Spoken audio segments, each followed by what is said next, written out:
Warning, the following content may contain elements that are not suitable for some audiences. Viewer discretion is advised. Hello, kiddies.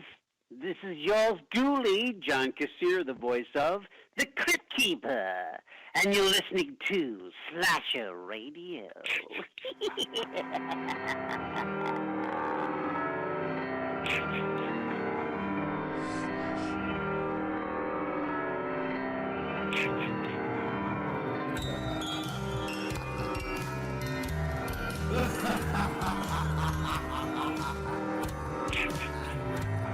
Welcome to Slasher Radio. My name is Bones, and as always, joined by Rob and Kat. What's going on, guys? Not too much. Whew. What a fucking week we had, huh? Yeah. Good times. Some backlash. We yelled at on Twitter. It's like a life in the day of Rob Humphrey. I don't like this very much. Yep. We knew that was going to happen. Yeah. For anybody who's listening to this, their first time listening, we are fresh off of the first round of, well, not even the first round, the first side of the bracket for our Murder Madness tournament. And we're going to be covering the second side of the first round of this bracket today. But man, did we have some, I still can't get over some of it. Yeah, some of it was pretty crazy.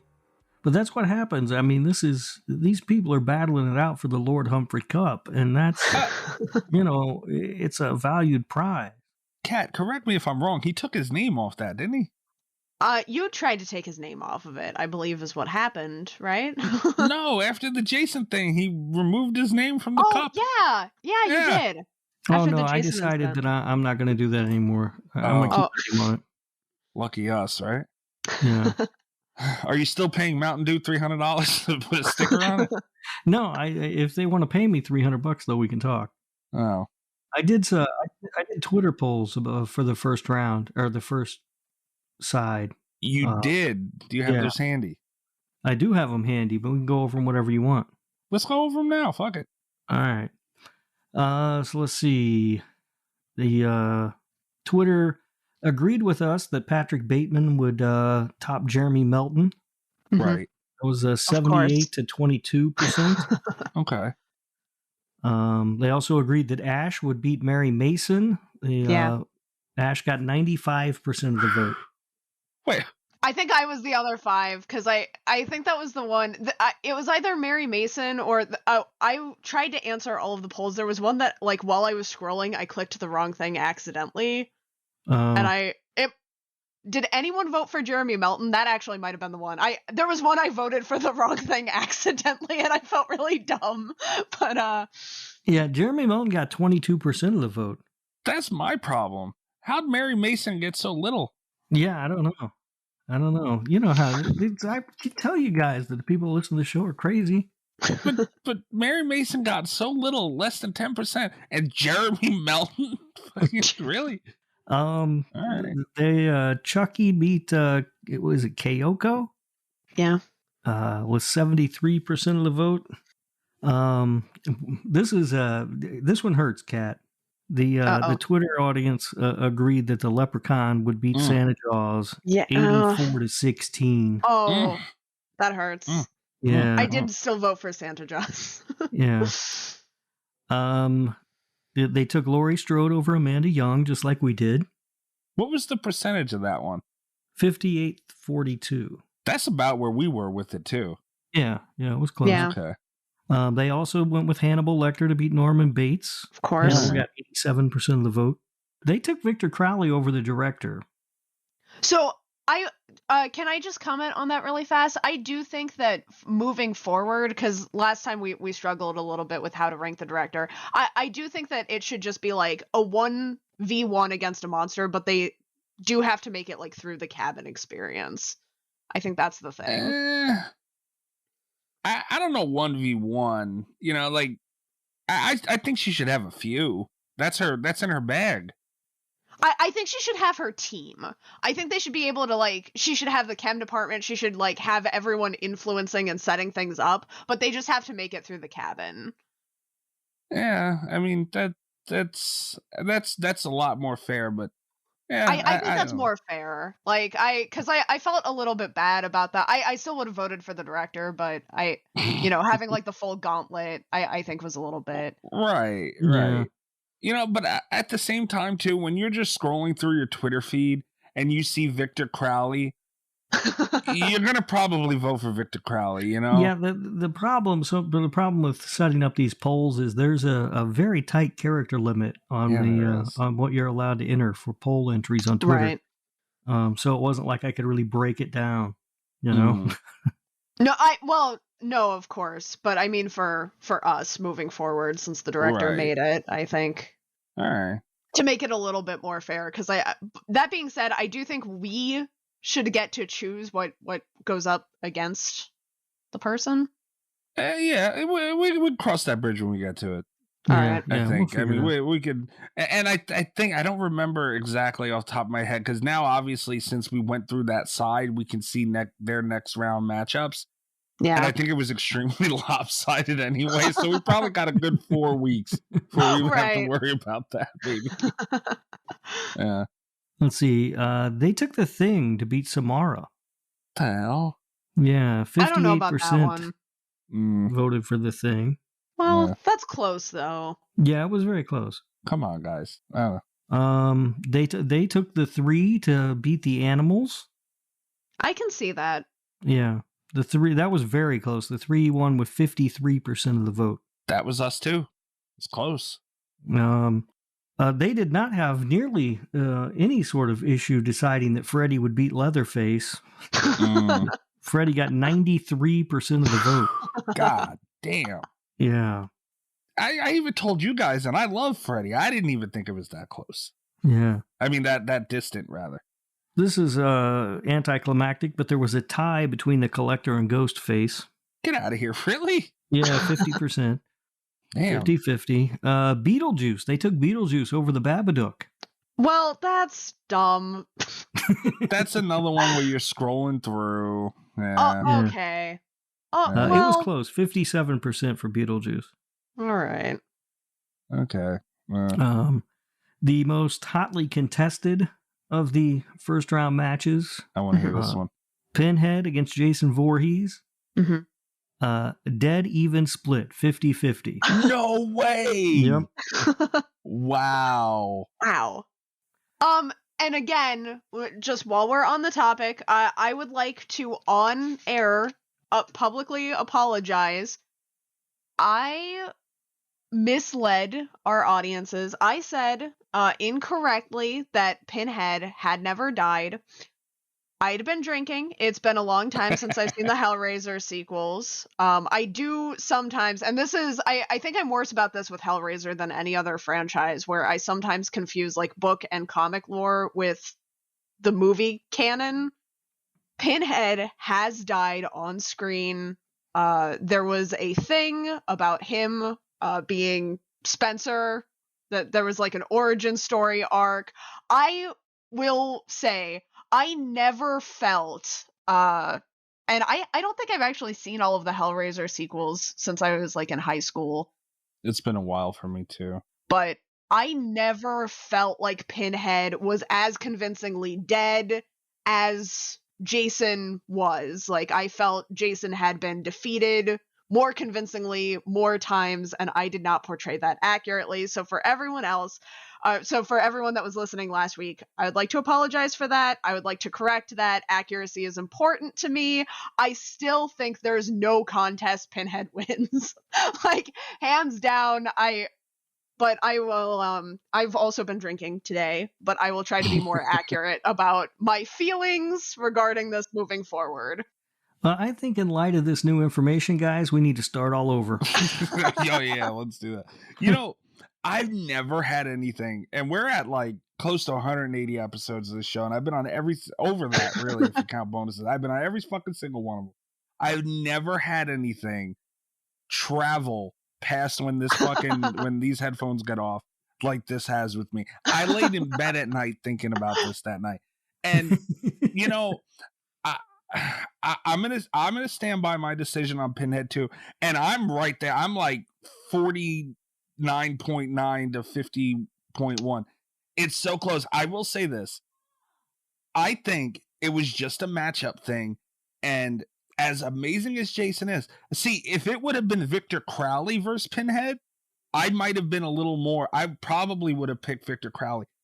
I just think Jason is too slow moving of a thing, and Pinhead would take advantage of that. If he had someone like Victor Crowley who's going to charge and attack like at 1,000,000%, that's different. Jason's going to, slug his way over there, take it in the ass, and it might. I don't know if he would have enough time to get to Pinhead. You're discounting remake Jason, who did run.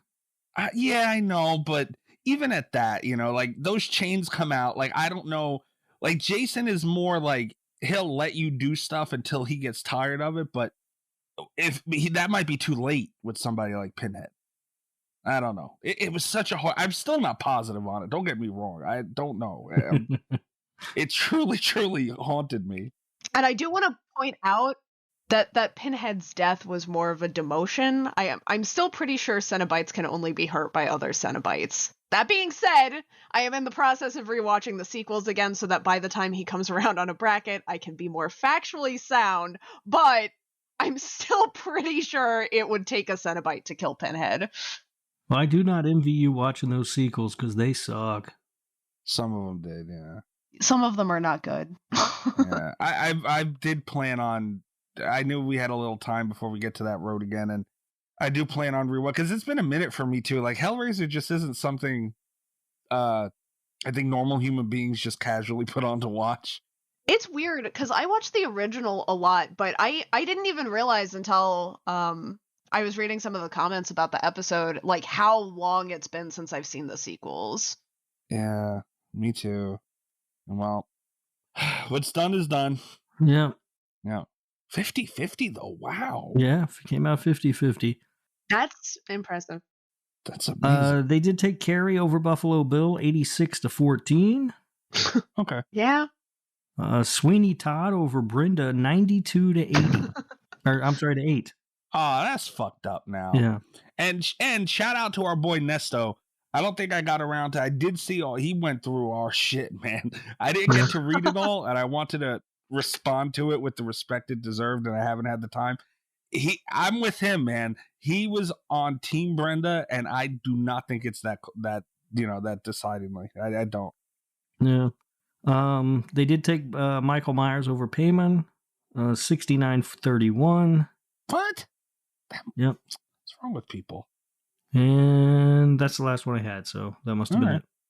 So we were for the most part on par with our listeners. Yeah, for the most part.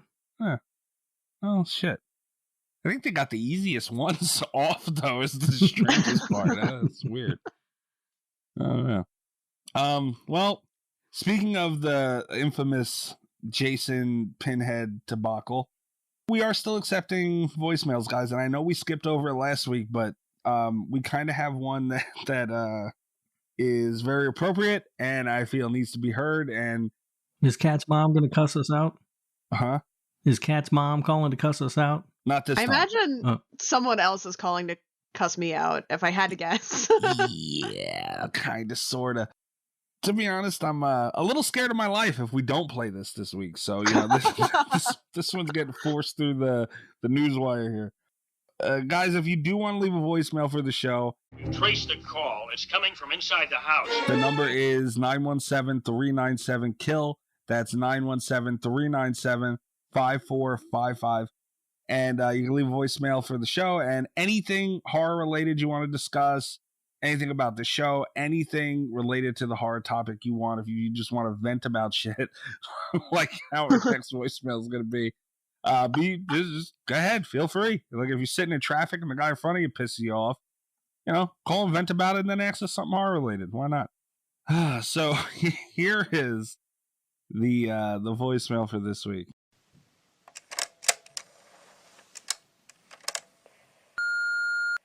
Listen here, you highly evolved vaginal. You think that fucking Pinhead can beat Jason in a fight? Wrong. Pinhead is a demon of sense. He had barely even fights at all. The second he tries to tempt Jason with anything, he would just get fucking wrecked because Jason would just punch through his goddamn chest and rip his heart out. there's no end. He hasn't shown any aptitude in fighting at all. He would just be there, and the only thing he could offer would basically be anybody who wants to fucking get their dick off. Oh. It's just like you people to just fucking pick your own narrative. Oh, Pinhead's a Cenobite, he would win. Jason has fucking come back from the dead, escaped from hell. He has been unstoppable. The fact that you think he can beat him is utterly fucking ridiculous. It's just like your goddamn narrative with Victor Crowley versus the director. Victor can't leave his swamp. The director would have to come to him. If you think he would fucking spend all the time to get the goddamn redneck torture zombies and Fornicus, the Lord of Pain, into a bus to go down there and fight him, wrong. He would show up with maybe a kill squad, and we've all seen what happens when armed people come after him. You are all stupid. The only person with any goddamn sense is Rob, and it fucking kills me to say that. You need to get your shit on right for week 2, or you're going to have all legitimacy of this bracket tournament ruined. Get it right, or I'm coming for you. Love you. Hiya, Chris. Okay, first of all, Chris, the Lord of Pain's name from Cabin in the Woods is Fornicus. Thank you. No, those were some valid and eloquent criticisms. Okay, that's a way to put it, I guess. Pinhead also has come back not only from hell multiple times, like he's survived being human and promoted to demon multiple times. Like I don't know. I just don't know. Yeah, I don't know. I think Chris was right about everything, especially the part about me being the only one with any sense. I do love the backhanded compliment to Rob. Rob, you're going to leave out that it kills him to say it? We don't have to mention everything the man said. Oh, okay. All right. That was my favorite part. The backhanded compliment to Rob. But, I mean, I'm on the fence with it. You know, Kat feels strongly one way. Rob feels strongly one way. I am like smack dab in the middle. I'm a casual. You know, it's a shame my position that I've been forced to take. But I mean, I see Chris's points. I see both points, and it's hard. This thing isn't going away for a while.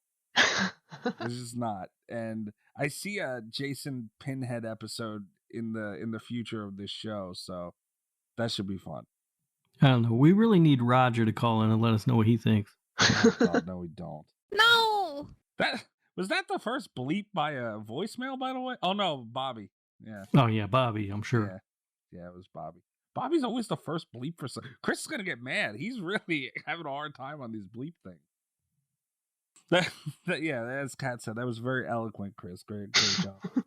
And anyone else who wants to call the show and leave a voicemail, feel free. We'd appreciate it if you didn't have a potty mouth like Mr. Chris there. But, you know, shit happens. Chris is going to be Chris. That is very true. We wouldn't have him any other way.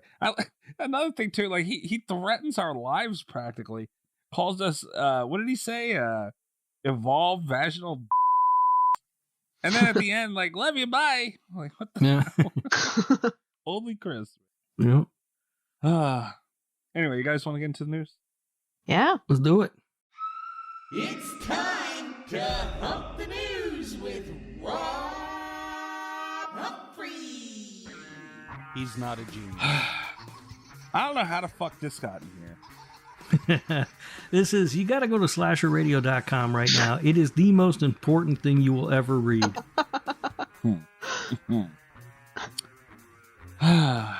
You know, I've been put in this damn Pinhead position with Jason and all that, and now this on top of everything else. Yeah. Which one of these fucking things glow in the dark? The glow in the dark ones aren't in the picture. Oh. Not all the socks could make the pictures because some of them were dirty. I had worn them, and I wasn't going to take pictures of dirty socks. I feel like all of them are dirty. Guys, I am unfortunately talking about an article up on slasherradio.com, which was an interview with Rob Humphrey for pure sock value, his sock collection. A hell of a job by Kat. Excellent reporting. Thank you. Like, does my life even matter anymore? You know, does my existence even mean anything in life? We're trying to help you bring content to the site. I mean, even the buzzwords of the sock market is really hot. It's like, keep your ear to the ground. What the hell? I know Nesto said something about that too. He's like, what do you mean the sock market's hot or whatever? He was mocking me for saying that. But think about this. I want to ask you guys right now. Who do you know who doesn't buy socks? This is true. It's a hot market. Other than you, I don't know anyone who spends as much money as you do on a single pair of socks. Oh, no. They're not that expensive. I can get like 12 socks. I feel like this is a little bit off topic because they're not any of my like Halloween socks or anything. I am currently wearing a $27 pair of socks, but they're insulated. I don't own a $27 pair of socks. They're like insulated knee-high socks. So I don't get cold in my office. Damn. But I did feel a little bit guilty not stepping in there because I am currently wearing very expensive socks.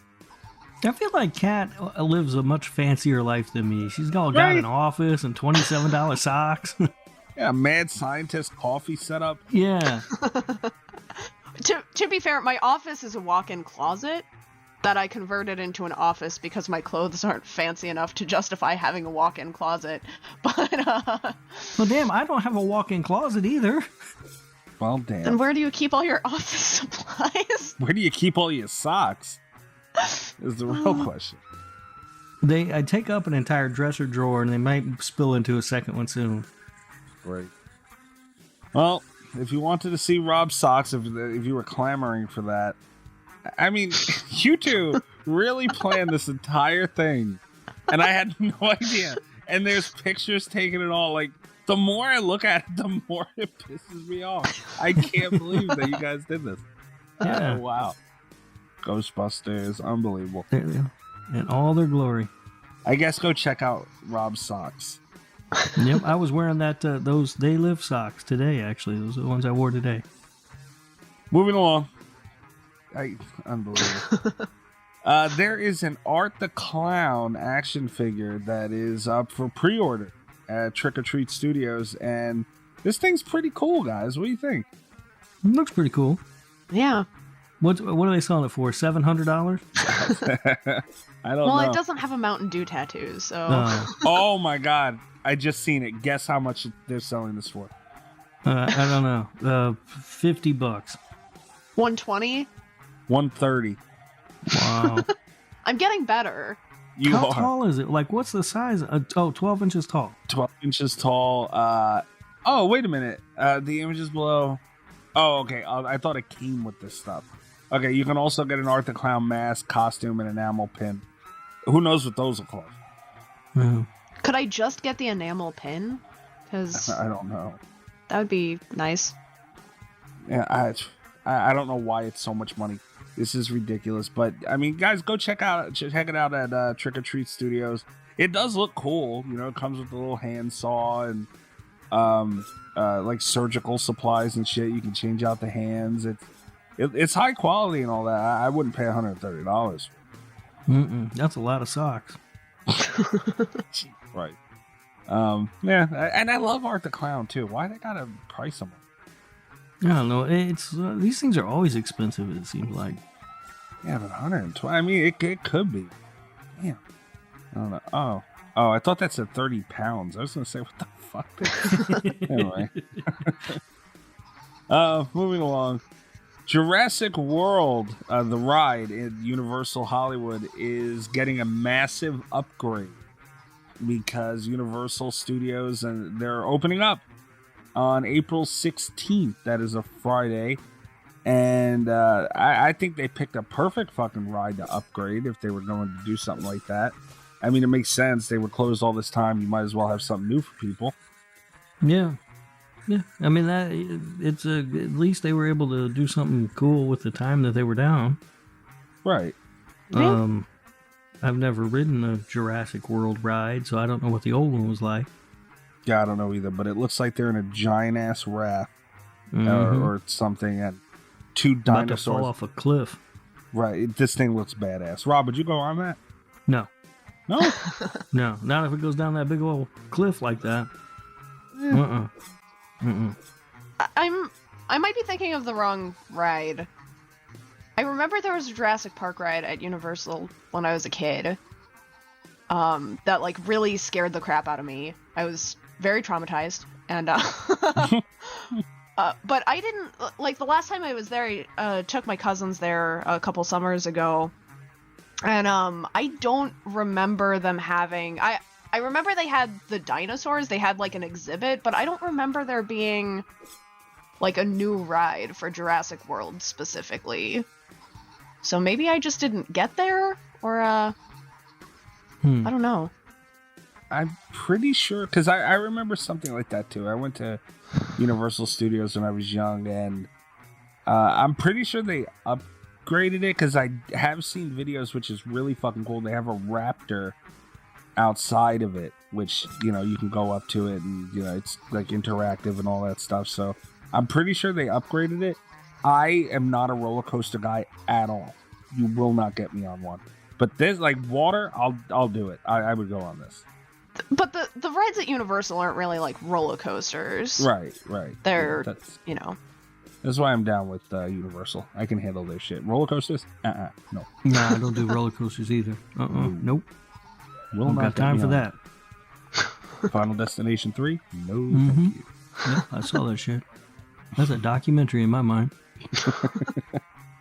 Next up, Steve Yeun is in talks to join a Jordan Peele project for Universal. I mean, I'm a huge Walking Dead fan, or I was a huge Walking Dead fan. I appreciate it, maybe at best now. Steve Yeun is amazing. Glenn was a great character, and him mixed with a mind like Jordan Peele, I'm there for that. I mean, look, anything Jordan Peele does, I'll watch. I don't know who the hell this guy is. What? Wait, what? Rob, I didn't watch Walking Dead, man. We've been over this. It's Glenn. All right. I like that every time you guys have this argument, it's a different character, but I that's know. always the argument. Is just like, but Yeah. it's Glenn, but it's Negan. Yeah. But yeah. it's the biggest characters. Like, you don't remember when the whole fucking world was mad that they thought Glenn died? No, I don't care what the world's mad about. I don't even know what the hell to say to you anymore.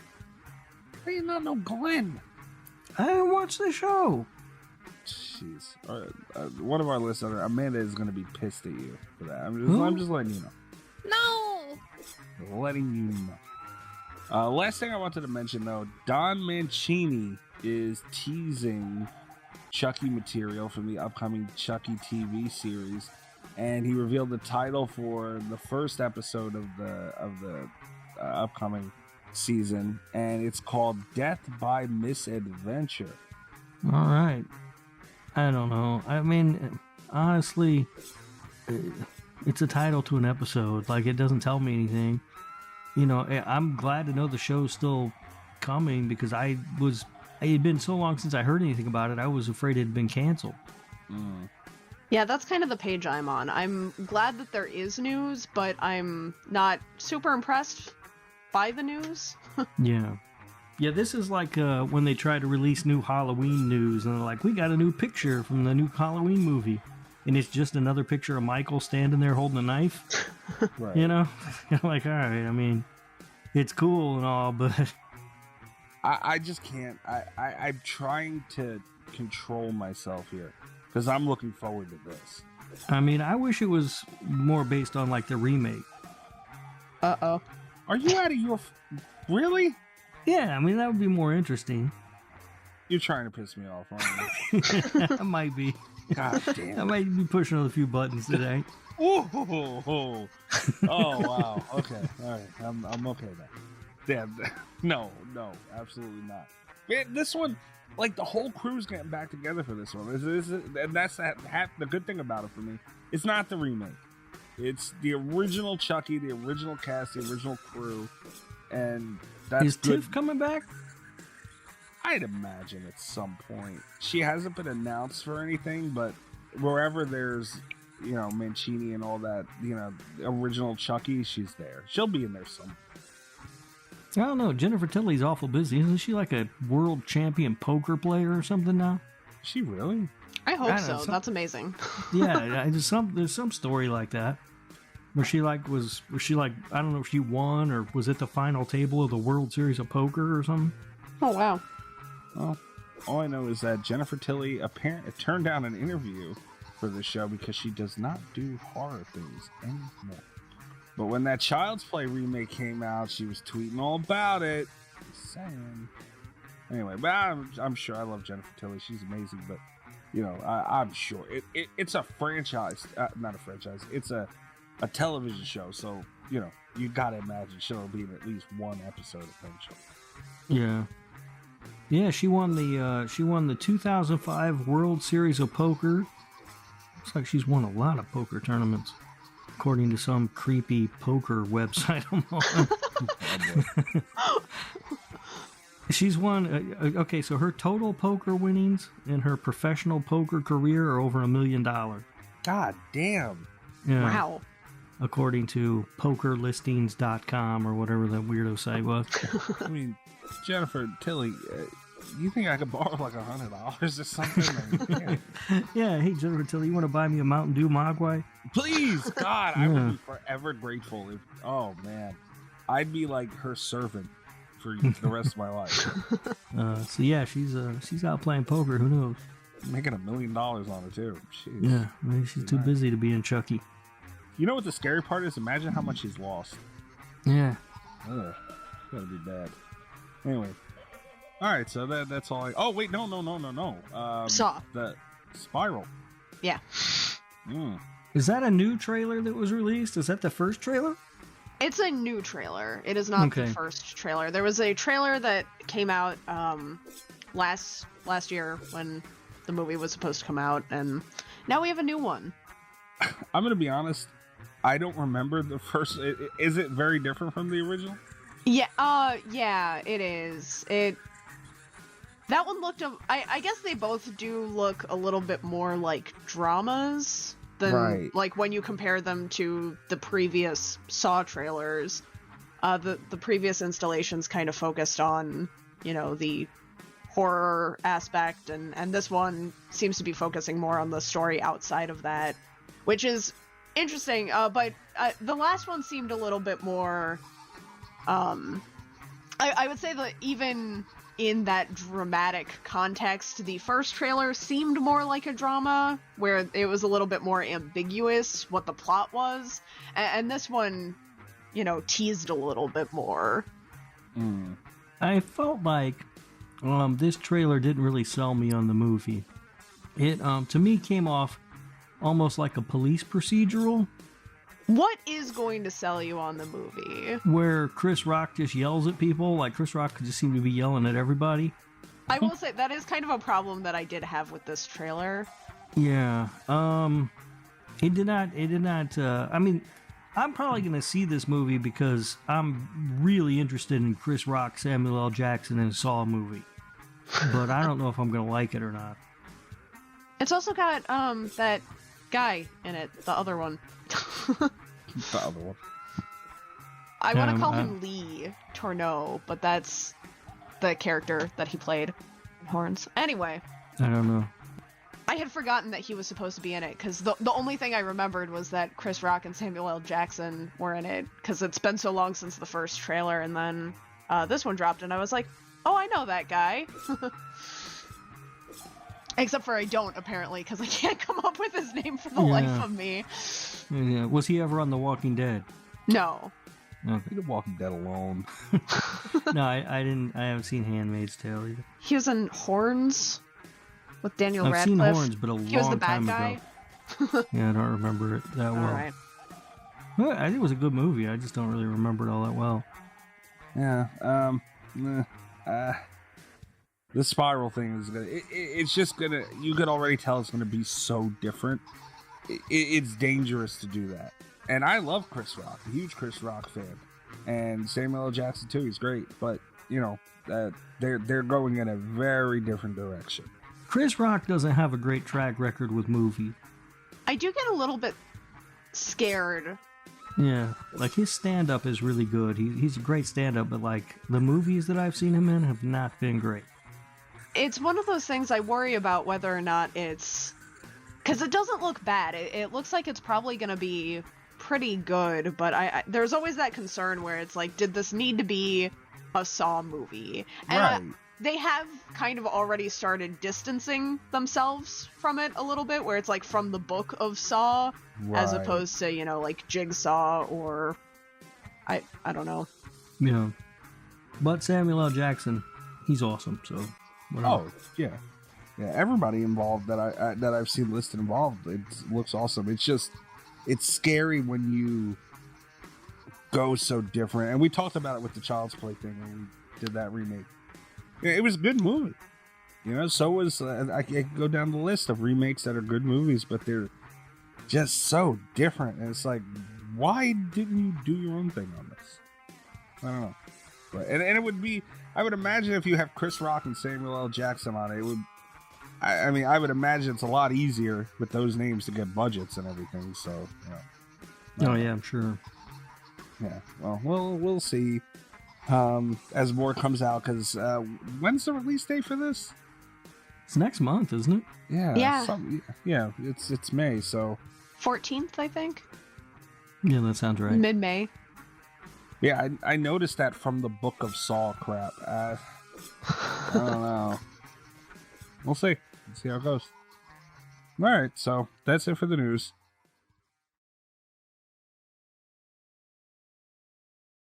Guys, are you ready to get into not even round, damn it, to continue with round 1 of the Murder Madness tournament? Ready? For the Lord Humphrey Cup. I cannot with you. Yeah, I'm ready. I think. Yeah, true. I don't know if I want to do this. All right, so we're going to start off just like we did last week with the non-human side. Let's see who we got going on over here. Ooh, Damien from The Omen. All right.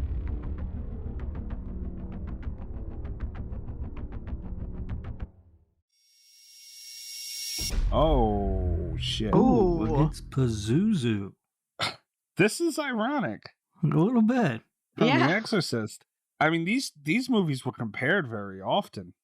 There are people who are going to be as mad about this somewhere as what people were mad about, like Jason and Pinhead. Like, this is someone really Probably. likes demonic movies and has very hot takes about this matchup. This is almost like the Freddy vs. Jason of the, the paranormal world. Yeah. I'm not real sure. This is a tough one. It is.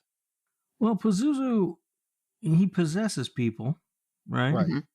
And I don't know that he can possess Damien.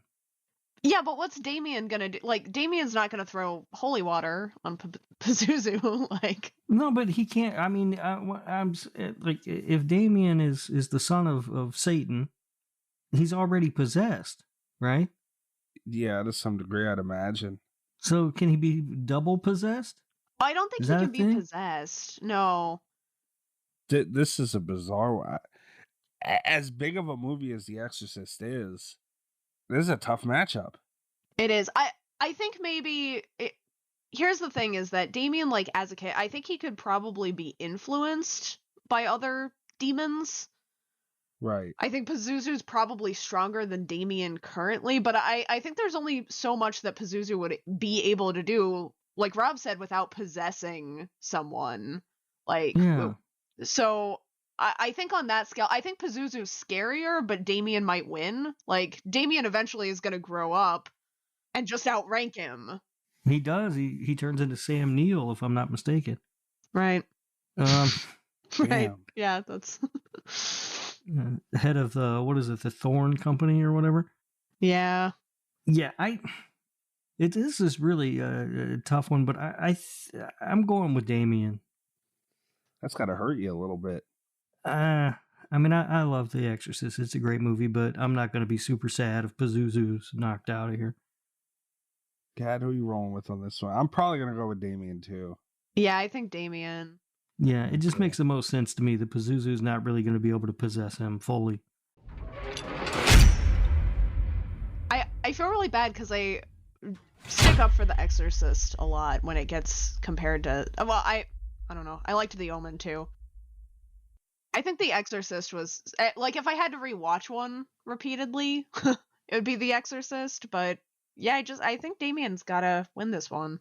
Yeah, I mean, The Exorcist is a top 5 movie for me of all time, so I like The Omen, but not that much. Be honest, Rob. How much of The Exorcist being in your top 5 is because of the soundtrack? Oh, I love the soundtrack. Yeah, it's great. Did you got that from Waxworks, didn't you? Oh, of course I did. Bastard. I was thinking about getting that one. Yeah, it's a good one. Yeah. All right, so clean sweep for Damien. See, that was probably Pazuzu's worst matchup right there. Probably, yeah. Yeah, I would imagine so. Damn. All right, there's that. So we got that one knocked out. Damien moves on. Speaking of Tiff, we're going over to the human side right now. I really want to see. I will be heartbroken if Tiff goes out first round. She's like my human side dark horse in this one. That was another one I was hoping to rewatch before this week, but I ran out of time this week. Yeah. Ooh, My Bloody Valentine. Tom Hanniger. Another one, a movie that I like a lot. Okay, so let's see who Tommy's matched up against. Oh. I'm just going to say it now so that you guys can be done being mad at me. We're just going to get that out of the way. I think Nathan wins.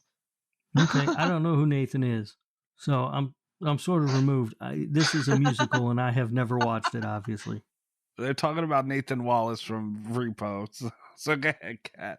Yeah, Nathan Wallace, his whole job, he's a repo man. That he works for the company that finances people's organs, and when they don't pay, his job is just to go like attack people and get their organs back for the company. He's got all of GeneCo backing him, which first of all, is that's nothing to scoff at. He's proficient in a variety of weapons. He's very stealthy as long as there isn't any kind of chorus behind him. And and I think he's more crazy. Like they're both crazed, hands down, but Nathan Wallace is like puppeting dead people to sing his own backup crazy. And there's something about him, like, I don't know. All right. What do you think, Mikey? I've only seen the Repro Opera once, and I don't remember it that well. But I do remember that Nathan he's badass. Okay. My only question is, see, like he's definitely like this is his job to go out and do this sick shit, Yeah. So that's tough to battle against. But man, My Bloody Valentine, that minor dude. He was just like, he was full steam ahead, no fucking doubt, and he was aggressive and just hell fucking bent. And he was, well, I guess this is a hard one. One final counterpoint here is, because we had talked last week about how intelligence was a huge thing. Nathan was he was like a chemist. He was a doctor. Right. Before he started repoing people. Like, he's... But let me ask you this. You said that it's his job to repossess these organs. Does he kill people when it's not his job to kill them? Well, so here's the... Yes. So there's one accidental death that he's caused, but, like, he makes a big show of wanting to get out of the repo business, and they're like, yeah, but you like it. And he's like, I don't know about that. And they're like, come kill this person for us real quick. And he's like singing along, and he's like, I do like it. You're right. Like, I'll do it. So he doesn't really kill a lot of people outside of his job, but you can tell there's like, there's a song in there called Thankless Job where he's just like singing to himself about how no one appreciates how hard he kills them. And like, I don't know. I think he would continue to kill people if it were not his job. I don't think he could stop at this point. the reason I'm leaning towards Nathan in this one is with My Bloody Valentine, that was a whodunit movie. You know, like a good amount of the kills were running up on people when they're not expecting it, and you know, all that stuff. Like Nathan's a hitman practically. Yeah. You know, so he's like going out and getting it, and he's just kind of running up on people and doing his thing. You know, like Tom is more of a sneak up on you and get, even though he can get busy. I know he can, but you know, a lot of his stuff was more behind the scene movement, and then bam, get you when you're really not seeing it coming. All right. Well, I love My Bloody Valentine. Me too. But I'm willing to concede this battle if you both, I mean, obviously, if you both agree it's Nathan, then I'm outvoted anyway. Yeah, I kind of think. And My Bloody Valentine is one of my favorite movies of all time. So this sucks for me. The remake ain't bad. No, it's not. No, it's not. No, it's not as good as the original, though. No.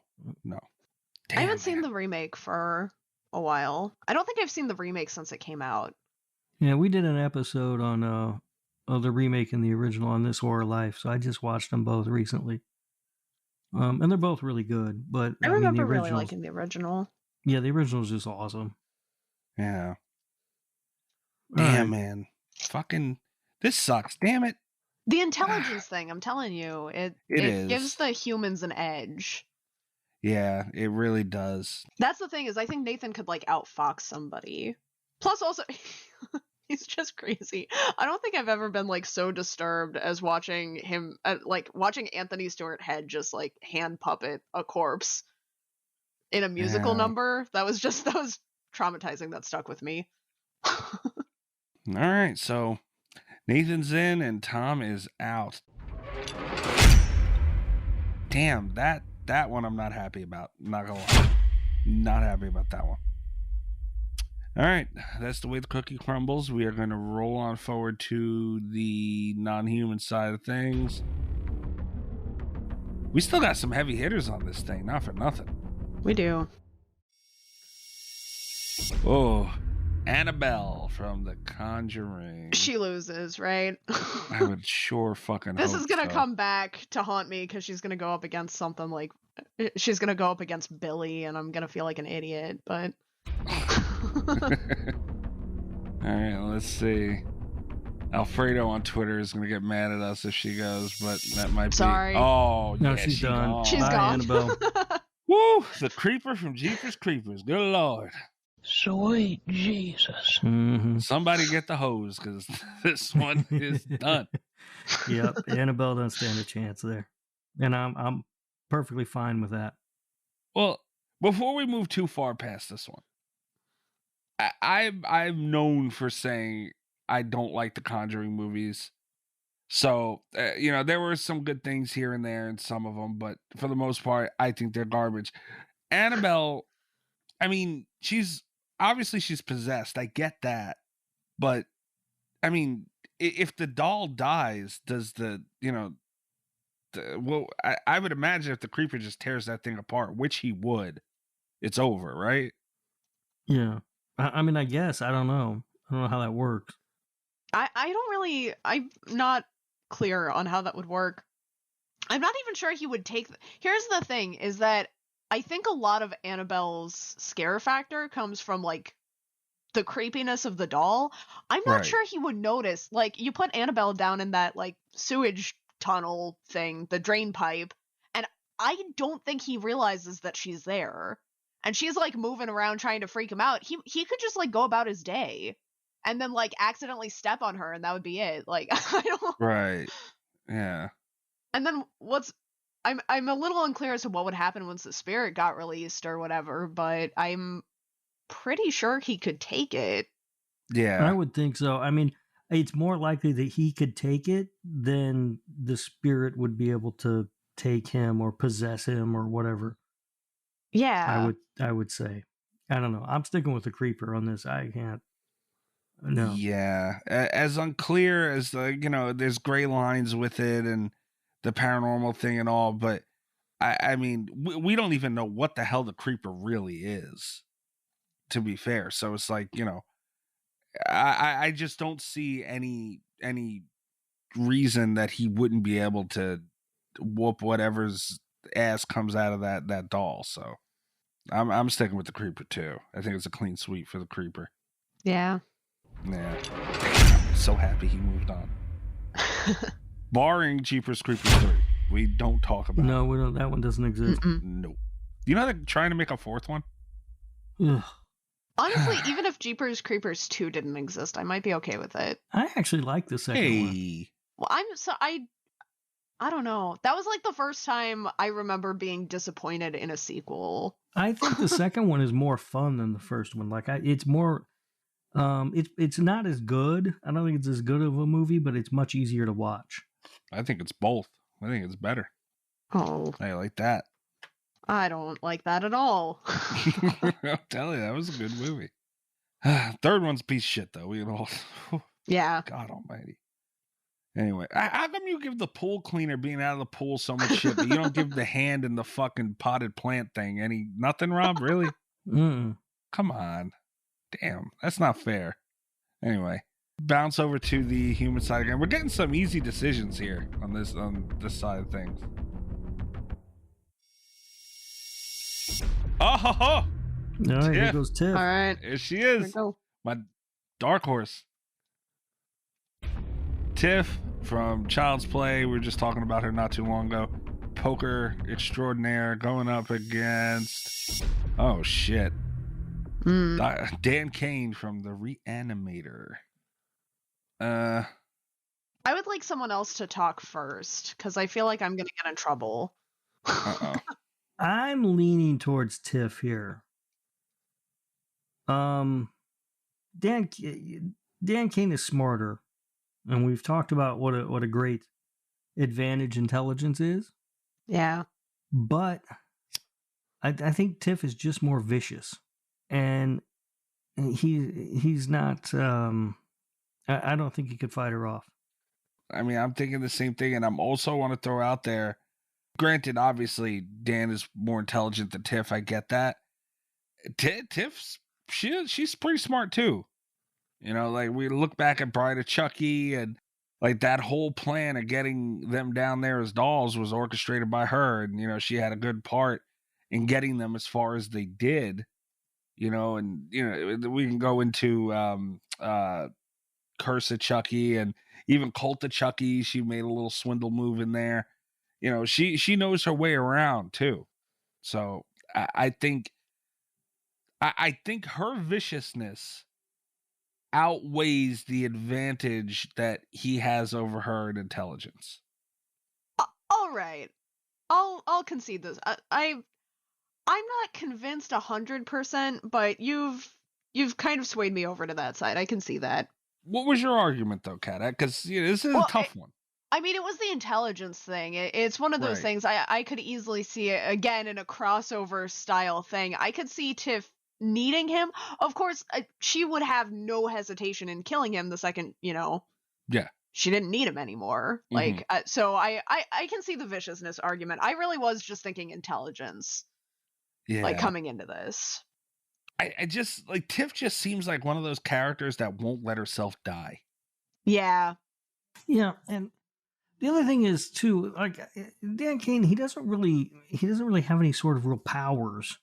You know what I mean? He's just a dude who's a scientist who's really smart. Right. So I think if Tiff comes at him, it's not like he's especially strong or resilient or whatever. You know what I mean? Yeah, that's fair. I think if it were, if they met in a dark alley, Tiff could, kill him no problem. I think if he had time to prepare, Yeah. But yeah. I think he could out trap Tiff, or come up with a serum or something. But yeah, I can see this. Yeah. All right, so Tiff moves on. I believe so. Yeah. Heidi ho. Here we go.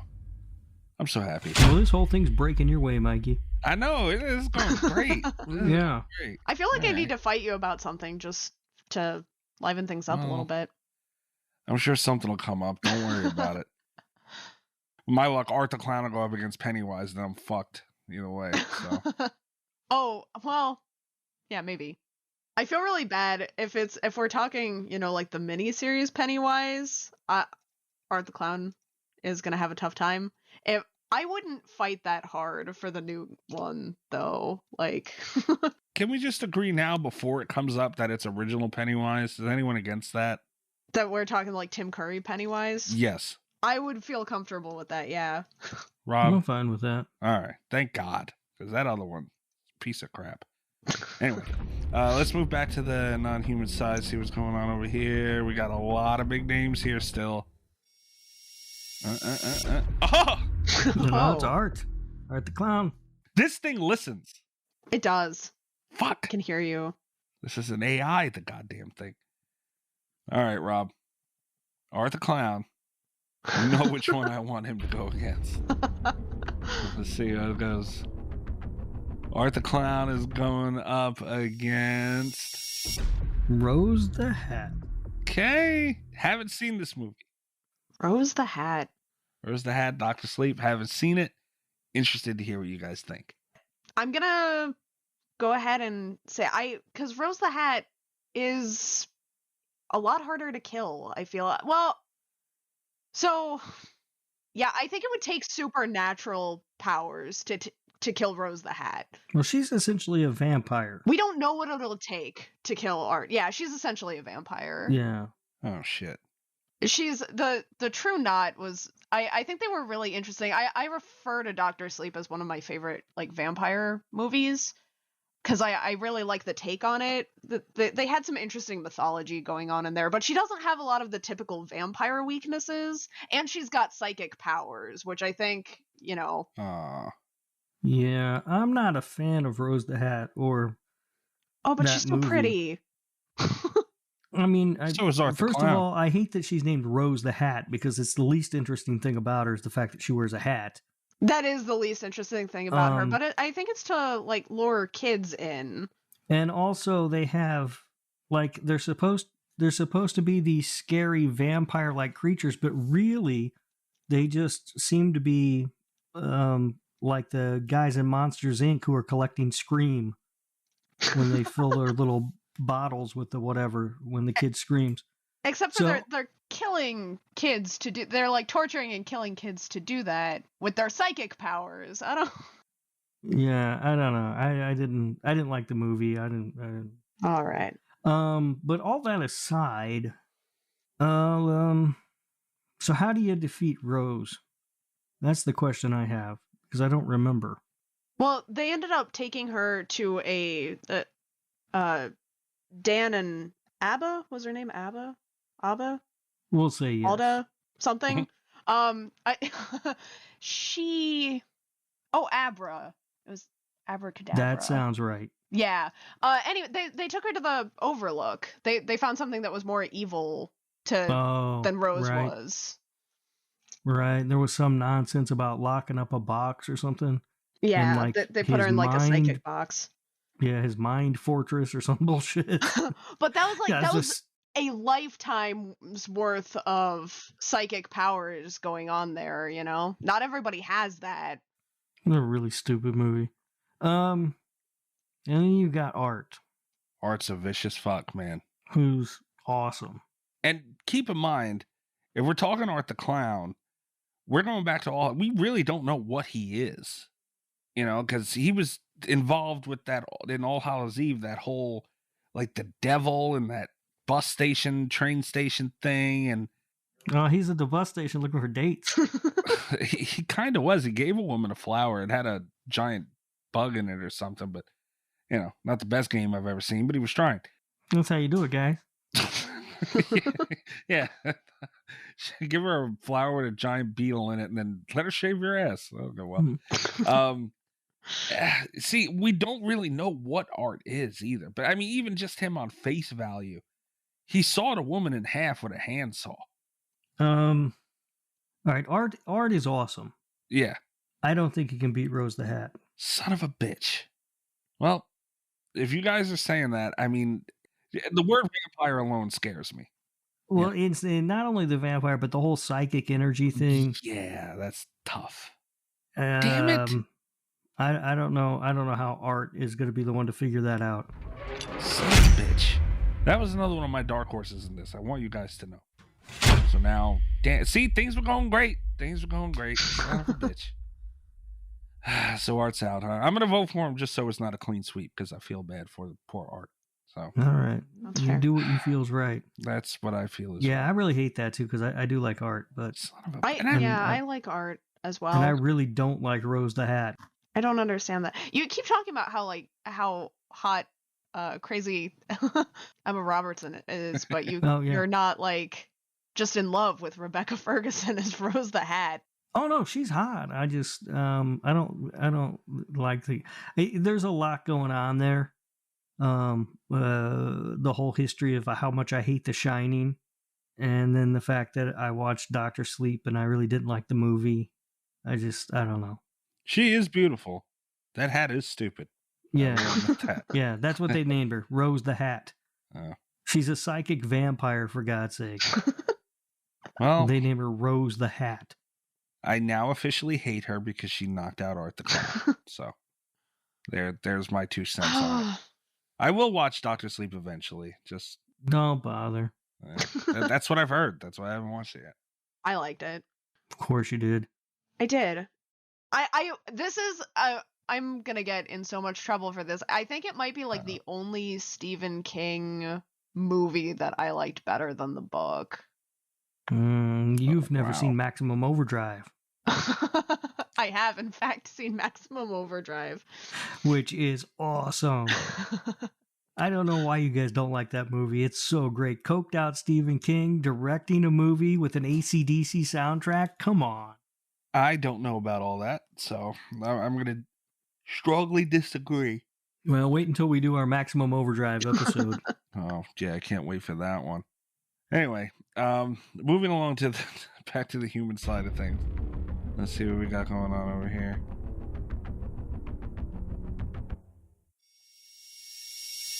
Mick Taylor from Wolf Creek. Man, this is another thing I haven't seen.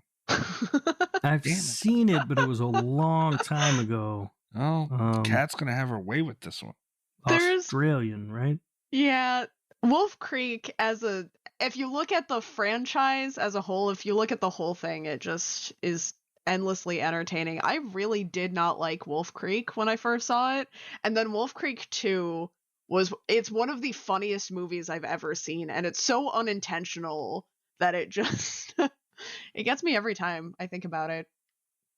I didn't even know there was a Wolf Creek 2. So there's they do Australian trivia with Mick, where he's like cutting off pieces of people if they answer his questions wrong, and there's like a musical number in there and a kangaroo stampede, and it's just like I've never seen, because the first one's just like your typical like torture backwoods movie, and then the second one just like there were no bad ideas for Wolf Creek 2. They just greenlit everything. Fair enough. Let's see if we got. Cat. Mark Hoffman from Saw. All right. I've seen every Saw movie, as you all know. Yeah. And I don't know who Mark Hoffman is. He's. Didn't he take over for Jigsaw? Yeah, he's the apprentice that tricked Amanda into failing her test so he could quit killing people, because Jigsaw blackmailed him because he was pretending to be Jigsaw so he could kill his sister's murderer. Was he a cop? Yeah. Yeah. He's a detective. Was he the cop that I couldn't tell the difference between him and the other cop? Yes. Mm-hmm. Okay. He was. I still don't know who he is then. There was an evil one, and there was a one with a neck wound. And he was the one without a neck wound. All right. So he was the one with a neck. Yes, he was the one that still had a neck. Okay. Fair enough. Here's the thing. They're both crazy. They're both like really... Mark Hoffman, I think, is a little bit smarter, which is saying something because he was kind of the dumb one of the Jigsaw proteges. But I I think he'd have a really tough time. We're gonna get back into that like Amanda and Laurie Strode situation. I don't think Mark has the capacity to get Mick Taylor into a trap. Mm-hmm. Like I think he'd get killed on the way. Yeah. Maybe. Yeah, I don't know how you get Mick Taylor into that trap. I don't know how you could possibly do it. Because you step into Australia to get him, and you're in his territories suddenly. Right. And without a trap, there's no way Mark Hoffman's going to beat him. If Mark Hoffman could even survive the Australian outback. Which, again, Mark Hoffman is not the brightest one of the Saw proteges. I'm not sure he could. Yeah, no, I'm going with Mick. So I'm looking for like any reason to kind of stick up for Hoffman because I like him better as a character, but I don't know. Mick's taking this one, it seems like. Yeah. Damn. I tried Saw. And here's the thing is Mark Hoffman was like how I thought Saw was going to continue on the bracket, because you know that John is like he's gonna have a rough go of it. John's got a tough fighting chance because he's the smartest of all of them. He is the smartest of all of them. But if it comes down to like, you know, any kind of hand-to-hand combat, John's a sick old man. Right? The elderly cancer patient is not gonna probably win hand-to-hand, but I think he's got a better chance than most of the other Saw people of advancing. All right, I'm gonna keep my fingers of course, crossed. Now he does because I think all of them have been knocked out by him. But yeah, there's that. I was hoping Mark was gonna be the after Amanda got knocked off in round 1. I was kind of hoping Mark would make it, but wasn't in the cards for Marky Mark. All right, yeah. No, that was a tough draw for Amanda in the first round. That was, yeah. Yeah. All right, so let's get a group in here. We have one more. Well, we have 3 groups left. One of them's gonna have to go up against the humans. It looks like because of the way things are leveled out. But we will get one more group matchup in here. Let's see what we got. Oh, the strangers. All right. I think these guys can go far. yeah. I'm just gonna throw that out there. Let's see who they're going up against, though. So we got the strangers going up. Oh shit! Against the tethered. I think the tethered have a better shot of beating the strangers than the puppets did, if I'm being completely honest. Well, yes.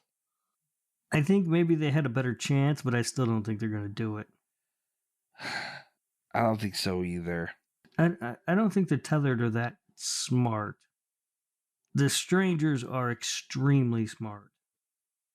But I think there's kind of a case to be made here for viciousness, especially like if they're going up against their own tethered. That's tough. That's a good point. Well, now you've made it interesting. Well, because otherwise, you know, if you have to take on like all of the tethered, you know, there's that it's another gauntlet situation. But if you had to choose tethered to go up against someone, like their own, I think would be the fairest comparison. Right, and it makes the most sense based on the movie. Right. Yeah. That's how it would go. How much worse of a version of the strangers could we possibly get? You know what I mean? Damn. See, I don't want to turn this into I forget the character's name from X-Men or whatever, where they can turn into the so it's like then they're always going to mirror what they're going against. So I understand it's their ability, so we can't take it away entirely. I just don't think like the tethered, when thinking back to us, the tethered are evil forms of, who they're mirroring. These guys are already, like, how much worse are you going to get? Or can I think maybe a lot worse, honestly. Like, so here's the thing, and I'm going to make a case for the tethered. I'm not going to be, like, horribly upset if I get outvoted on this one, but I'm voting for the tethered, and my reasoning for this is that, like, the strangers, they're smart. They're smarter than the tethered. They have the will to kill inside them. They terrorize this couple out in the middle of the woods, and it's terrifying, and they're very good at that. But like the tethered have that survival instinct. Like they're not given anything. They're bred to be very tough, you know, like they're raised on raw meat, and there's just a viciousness about them. Like I think their survival instinct might be stronger than the strangers. This is a hard one. See, my argument with the strangers are, and it's always been something I've always thought about, because I love that the especially the first one, the original Strangers movie. That I look at it as that movie captured that moment. You know, that those victims, they do this for fun. You know, like how many other times have they done this? You know what I mean? This is probably like a weekly, if not more than once a week thing for them. You know what I mean? I will say, if we're also taking Prey at Night into consideration, I would like to retract my statement about the strangers being that much smarter than the tethered. They were not super smart in that film. No, I blocked it out for a sec. Yeah. This one's tough. It's what do you it depends on, I guess, where you're going to place more value. Is it in intelligence or just sheer viciousness or brutality? You know what I mean? With Tiff and Dan Kane, I felt like Tiff would take him because I didn't think he stood a chance fighting her. I think while the tethered might be, I don't know, wired to be more brutal or more vicious or just more survival driven than the strangers are, I still think the strangers would have a chance. And I think that they're smarter. I'm going with the strangers. Damn, this one, I think back to the shotgun scene in the original Strangers movie. The patience that they showed in that moment, I just look at it as, yeah, if they got put out in the middle of a field face to face, the strangers might go down. You know, they'll probably go down. But like I think back to that original movie, especially, they never got a real clean shot at them. You know, they were just they had everything planned out perfectly, and they never got it. Like between what I think we've seen 3 characters in total outside of the killers. No, I mean, one of them didn't know about them, but still, they knew something was going on. Nobody got a clean shot at them. You know, so I think if they were really kind of like the matchup we had, the Animals versus the 3. If you put them out in the field, the 3 is going to win, you know. But if they get put on notice, go kill these people, I don't know if the tethered can work their way around it. I said I wasn't gonna get emotional about this one. I don't know why I am. I'm still on the fence. I just feel like I have to defend them a little bit because I again, the strangers they're smarter, and I don't think there's any case to be made that they're not. But right. I think that a lot of their tactics, like a lot of the things that we see work for them in the first movie, work because people are afraid of them. Like they use the terror to their advantage, and you're not going to scare the tethered. Like they're patient, they're doing this for fun. The tethered are coming with everything that they've got. That is a good point. That's very true. And I think that's probably going to be like unsettling at best. I think it's going to throw off a lot of their strategies. I think they're a little bit out of their depth. That's true. That's very, I'm gonna. You swayed me, Kat. I was leaning strangers. That's a very good point. I gotta go tethered on this one. And like it's hard because I really like The Strangers. I really do. It's a good movie. Damn. That's a very, very good point. Because at the end they kind of wore them down. I mean, granted they were outnumbered and everything. Like really, if they would have just busted in there, you know, balls out with it, I don't think there was too much that could have been done. You know, even if they just went that, it would have been a 15-minute movie, you know, but they just wear them down. And yeah, you're right. I don't think, like, I think that scene with the hello outside the window and everything, and Like I could picture one of the tethered leaping through that window. Yeah, You know like, what I mean? Like, that's yeah, not gonna slow the tether down at all. That's very true. Damn, man, fucking strangers are out, man. My heart, everything was going great for me. What happened? Damn. I told you I was gonna have to fight you on one of these. No, I'm glad you did. That's what this is about. I'm glad you. I really didn't know which way to go on it. I'm glad you did. Damn, man. Fucking poor strangers. They deserve better. I know there's part of me that does feel bad about that one because that's a rough one to lose. It is. But... And lethal too. They did. I was just saying, I think they can go far. Man, they're out first round. Damn. Some bitch. All right, let's go back to the humans just because we got to even this out slightly and see what we got over here. We're winding down on this first round here. Oh no. John Kramer. Come on. You can do this. Get Who Annie do you Wilkes. not want, Kat? Who do you not want? I don't like that I'm about to say this. I really don't like it. I don't want Adrian Griffin. Because if it's intelligence versus intelligence, that's John's only edge, you know? And Adrian is also like the top of his field. You ought to be kind of scared of Pamela Voorhees too, because that's old person versus old person. True, and she'd probably kick his ass. Mm-hmm. Yeah. All right, let's see what we got going on here. Ooh. Annie Wilkes from Misery going up against John Kramer from Saw. Okay. John wins. Yeah, I think that's right. I do think John wins. Annie's not so smart. I think it would be really easy to get Annie into a trap. Yeah, she's pretty much a simpleton. Wow. You're wasting no time on that one, huh? Damn. Well, I mean, she's able to get... it's like a close contest between her and a man that she has, like, she's restrained, she's broken his feet, and he's still able to, like, outwit her from bed. Like, there's no way that John can't do that. Yeah. All right. That one, that was an easy one. Do you think? See, now the question here though is, do you think Annie could have beat Jeremy Melton? Yes. Okay. Fucking. Probably. I feel bad. I'm always picking on Jeremy Melton. I suggested that we put him on here, but we needed some like easy wins for people, and that's. You're gonna give him a nosebleed, Kat.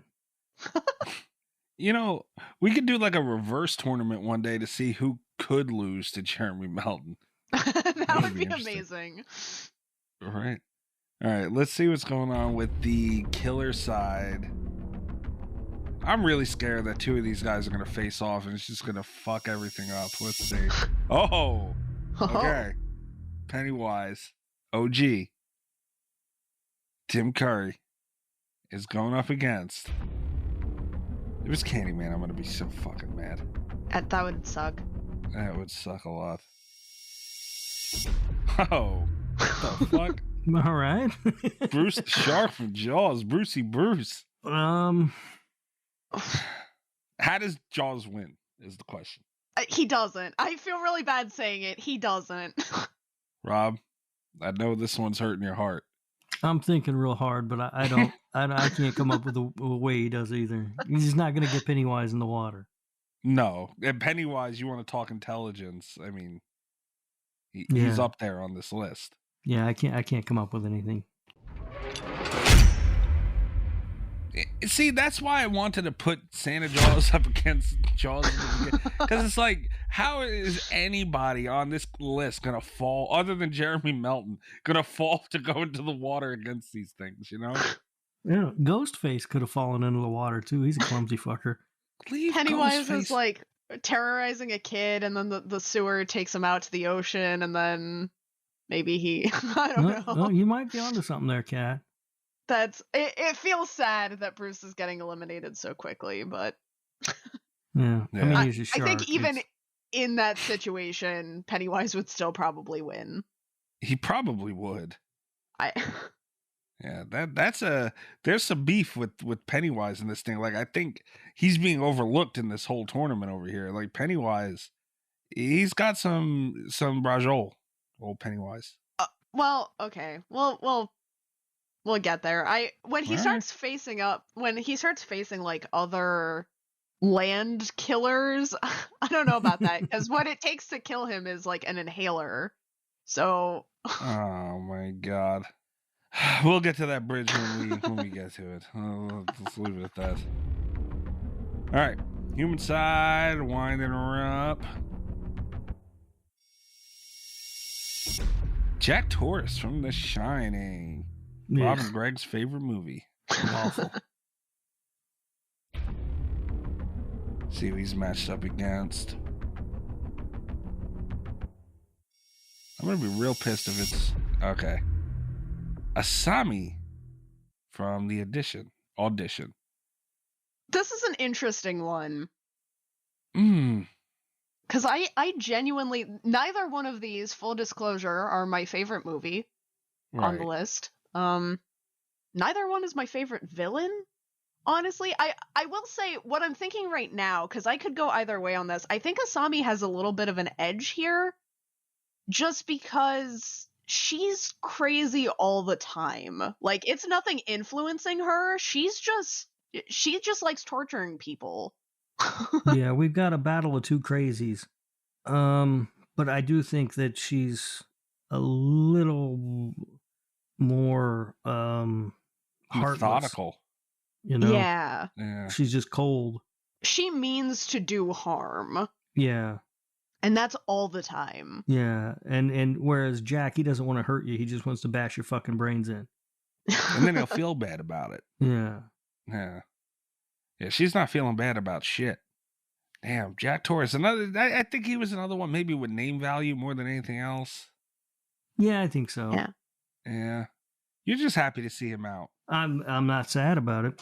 There's like maybe a little bit of a case to make. I guess, like, if they're in the Overlook, Jack, like, if it came down to a fight, she's tiny. Like, he could kill her with an axe maybe, but she could outsmart him though. I don't know. All over the place on this one. I have a hard time. If he couldn't kill Wendy, I don't know how he's going to kill her. That was going to be my That's thing. true. Okay. Yeah. Wendy is not that much, like... I was just thinking about size. Like, Asami's tiny. But...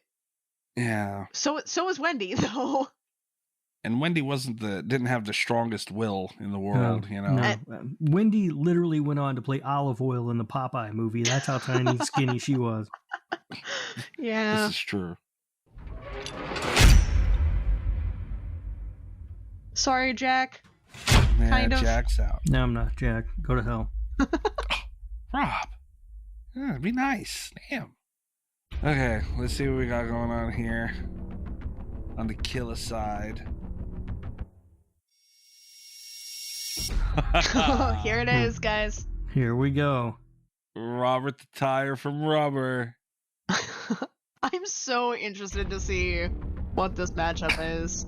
I'm looking at who's left. I don't know what argument Rob's going to make, but I can't wait to fucking see it. Oh! Guy Rob, Candyman. Yeah, what's the argument here? All right. This is easy. Robert the Tire wins.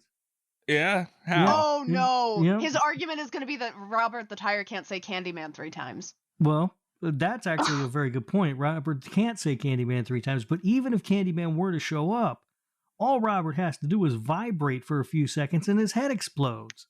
The Candyman has a hook. You can deflate a tire with a hook. Yeah, he's the perfect opponent. No, he wouldn't be able to get to him in time. His head, he just shakes a little bit and boom, your head explodes. But Robert the Tire will be sitting there shaking, and Candyman will swing his arm down, and you'll hear... Nope. Robert the Tire has telekinetic powers and blows up people's heads. Candyman could distract him with a bunch of bees. He's a tire. He's not afraid of bees. Enough punctures. No, but while he's blowing up bees, what's going to stop him from getting punctured? He won't have to go near him. He'll send bees, and that tire will be popped and deflated like a Tom that's Brady not how football. bees and tires work. This doesn't even need to be Candyman versus Robert the Tire. This just needs to be a swarm of bees versus Robert the Tire, because I'm not convinced that the bees wouldn't win. No, he would roll right over a bunch of bees. Bees aren't beating a tire. You guys are crazy. If it took him that long to just move around in the movie, like how long would it take him to run over a swarm of bees? It wouldn't take He's not long. that fast. If they landed on him, he wouldn't even have to move that far before he crushed them all. One good rotation and they're done. Rob, are we really having this discussion? I'm not. There's no discussion. Robert the Tire wins. There's no way. Are you really morally gonna try and knock out Candyman in the first round for Robert? I mean, I'm talking in front of Jesus, Rob. Robert wins because he's telekinetic powers and he can take out. He just blows people's heads up. He doesn't have to get near them. He's supernatural too. If they pull out lawn chairs and watch the tire, yeah, he can pick them off. But Candyman's not gonna watch Robert that long. And Candyman's not going to see Robert coming though. Candyman lives in the projects in Cabrini Green. There's like tires and all sorts of stuff discarded all over that place. He's not going to notice Robert's there until it's too late and his head's already popped. Candyman is smart enough if a tire starts vibrating to not just stand there and see what it does. I don't know. He's gonna pop it with a hook in a second. No, I think Candyman's dead. That's the most amazing thing I've ever heard. See what it does. That's the most basic form I've ever heard anything boiled down to. That's funny to me. No. Rob, we got to remember too, if we're seriously talking about this, Candyman's supernatural as well. But he's not telekinetic. No, but who's to say that you can kill him with telekinesis, though? Yeah, he's Candyman. But if his head explodes. But what if it doesn't? It's gonna explode, guys. Did you not see Rubber? Do we all have to sit down and watch Rubber again? I don't think we need that. All right, pause the recording. We're going to watch Rubber and then we'll come back. No, we're not watching Rubber at 3 o'clock in the morning. No. Rob, I cannot. My conscience is hurting me enough from the whole Jason. I cannot, in good faith. We've had Tony Todd on the show, Rob. He follows me on Twitter. Yeah, and so you're playing favorites because you never had Robert on the show. Thank God. No, I'm just saying, I don't think when the leprechaun, I just want to say this. When the leprechaun question was brought up to Tony Todd, who is a large man, he got very angry with me. Could you imagine? I've talked to him about coming back on the show. Him and I have DM'd. Could you imagine if he finds out that we knocked him out of a slasher bracket in the first round of a tire? What would happen? Look, I'm not saying Candyman's not great, and Tony Todd is amazing, but he loses to Robert the Tire. That's all I'm saying. He absolutely does not. Totally does. It's right there in front of your face. What? No. Yeah. No, it's not. Are you really trying to say a swarm of bees stabbing a tire wouldn't pop? It would pop the It's tire. not going to pop a tire. Have you ever had a tire pop by a bee? No. About 100 of them, yeah. No. That's not how tires work. That's not how bees work. But magic bees? Yeah. Psychic bees? Here's the thing. I think anyone... I'm not...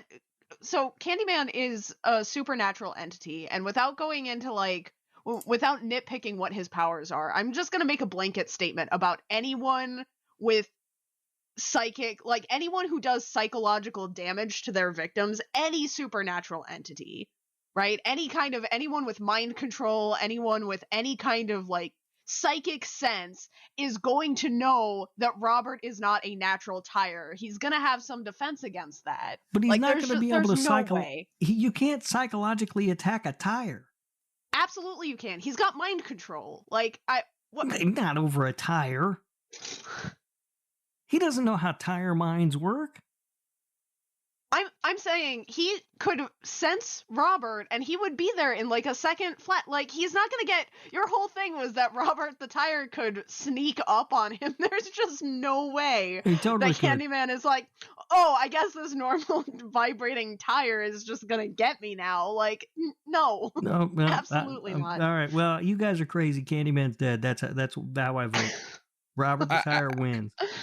I just want to point out, one of Candyman's abilities is superhuman enhanced strength, being able to throw his victims through walls with little effort, and he has also shown regenerative capabilities. Oh, so what you're saying is that even if Robert were able to deal damage to Candyman, Candyman could come back and pop him with a hook.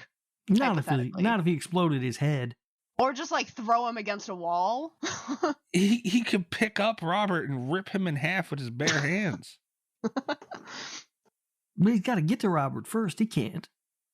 Robert has to do a good amount of shaking. And Candyman can teleport. So he could look at that tire and say, what the hell is the dude shaking? He's not going to notice the tire in the middle of Cabrini Green, I'm telling you. He'll notice a vibrating one. No, he's not. No, he wouldn't. He wouldn't think anything of it. I'm voting for Candyman. This should have been... Yeah, Rob, I love you to death. I appreciate your rubber. If it was like Three Finger, I could roll with you, man. I can't do it. I can't. You guys both suck. Full disclosure, I would also have voted for Three Finger, but less vehemently. Yeah, I mean, I might have too, but I would have at least that. Can't even. Rob, you're trying to get a fan side will remove us just for that alone. This whole thing is a sham. This whole bracket is dumb. Is this dumb also because Robert's out to Candyman of all people? It's rigged. Rob, look at it this way. It took Candyman to take out Robert's attire, man.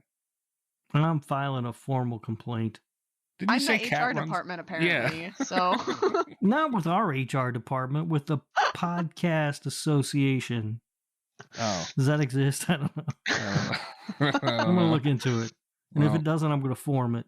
Oh, great. Well, while you do that, poor Robert the tire is out. I'm sorry, Rob.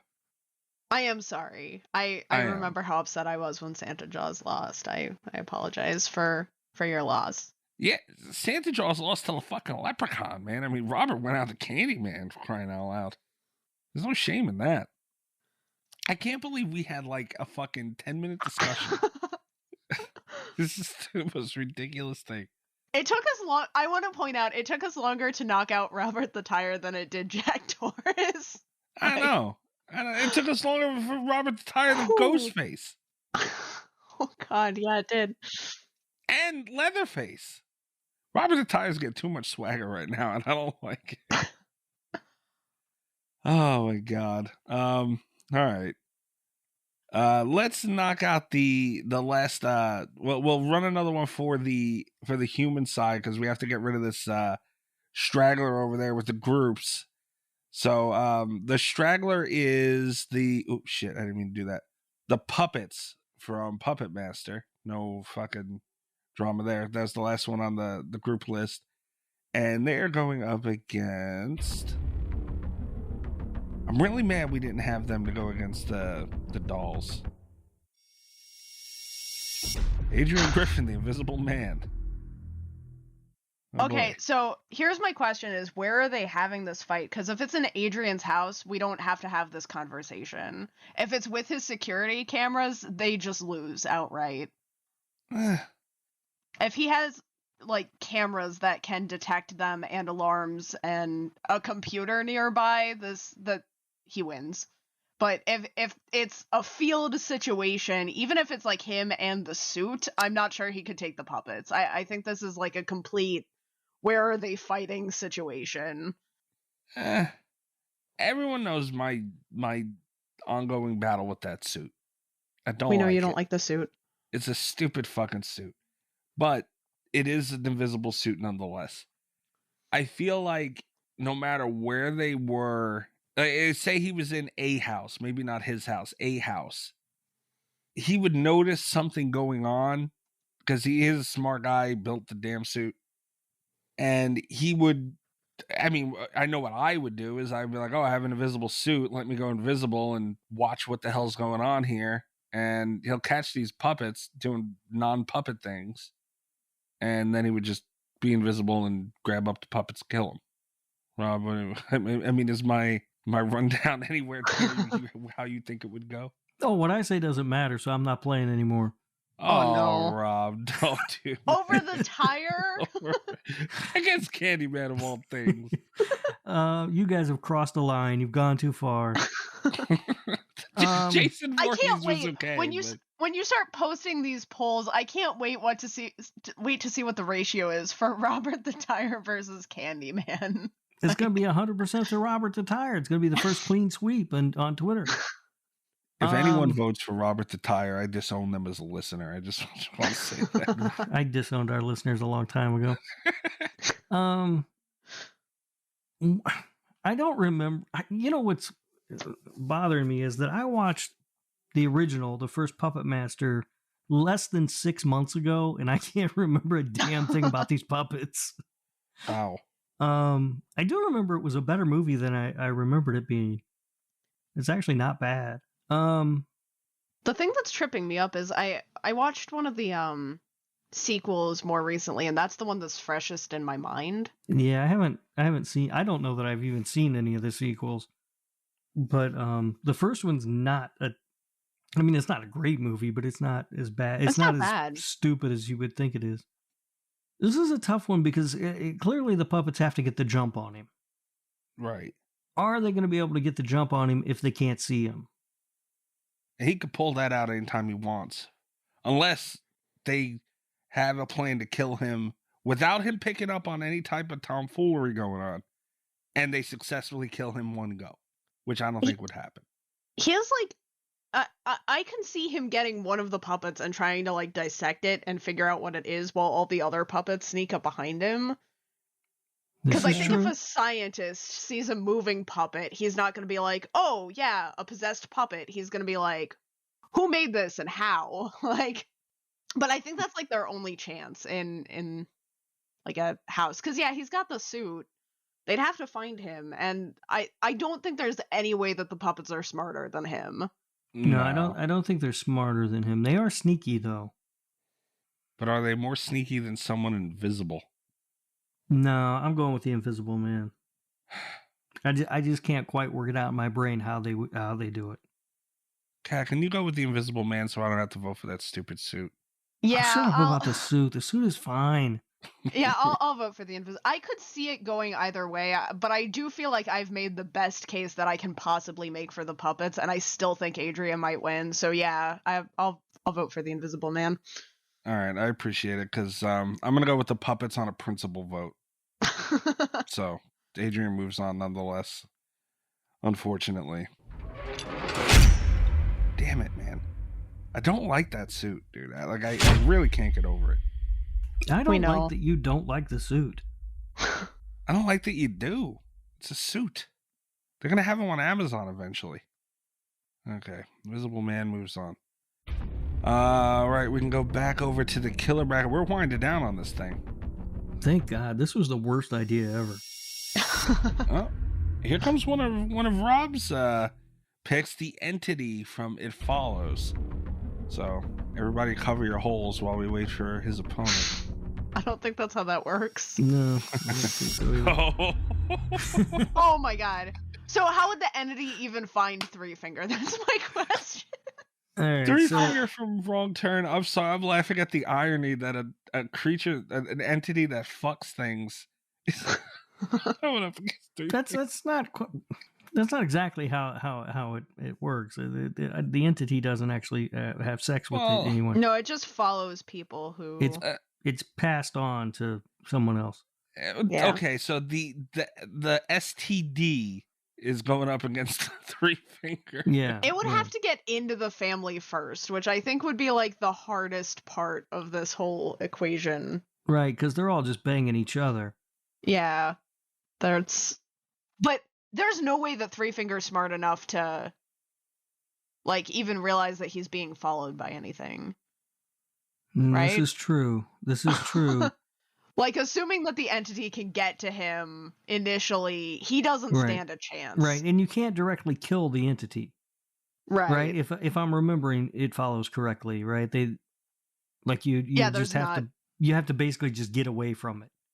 Yeah, you have to get away from it or pass it on to someone else. Yeah, yeah. Which I don't think Three Finger would do. I should don't think rewatch It Follows. That's a damn good movie. No, it's not. You didn't like it? Dude, it's an STD. You have the worst taste in everything. I don't even know. I went back and forth on It Follows because I really liked it when I saw it, but then one of the there's a YouTube channel that does top horror lists, and they chose The Entity as like the scariest movie monster for like the next 5 years, and I was like, oh my god. Well, stop. That's a little much, but that's too much. Yeah, Jesus. I mean that's a little much, but I do think it's a scary movie, and I think it's really good. Although the timing is weird, right? Like the setting, yeah, is strange because like everything looks like it's in like the 1980s, but then that one girl's got like the futuristic weirdo phone. Yeah, I had no idea when it was supposed to take place. Yeah, it's kind of a weird movie. No, this is The Entity. Three Finger. There's no way he's smart enough to figure out what the hell's coming for him before he's dead. Damn it.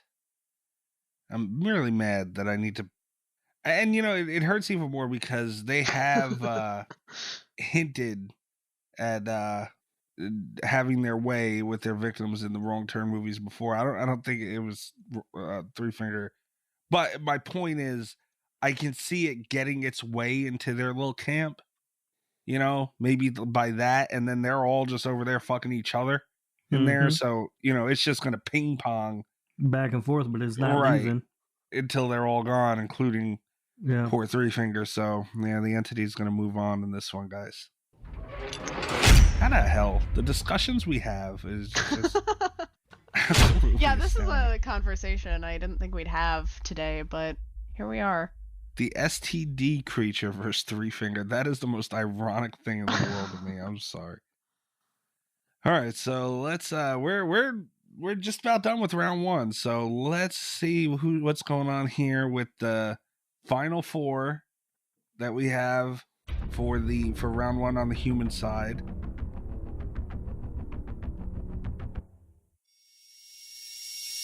Oh, the fisherman from I Know What You Did Last Summer.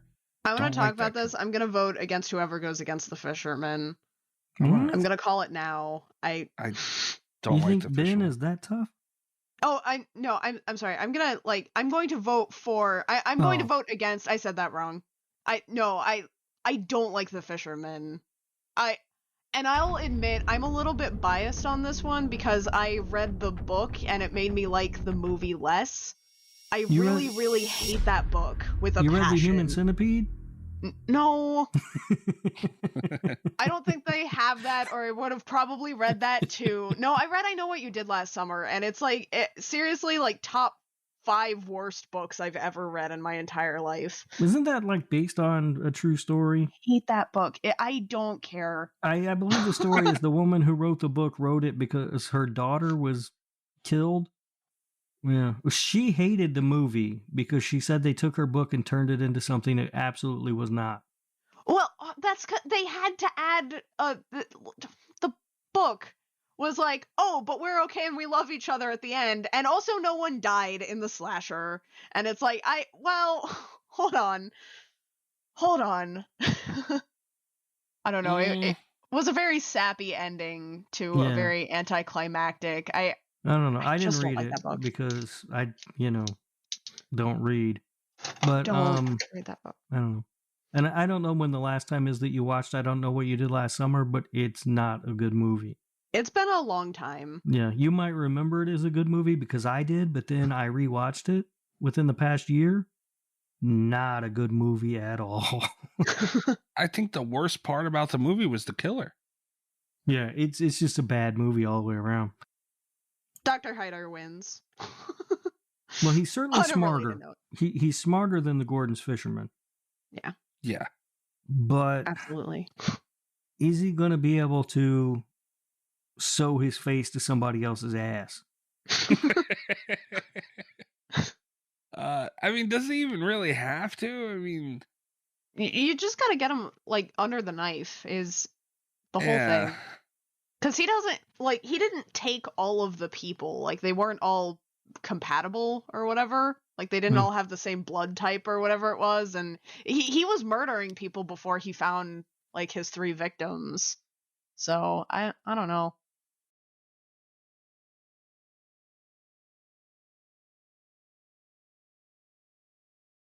But could he kill Ben? Yes.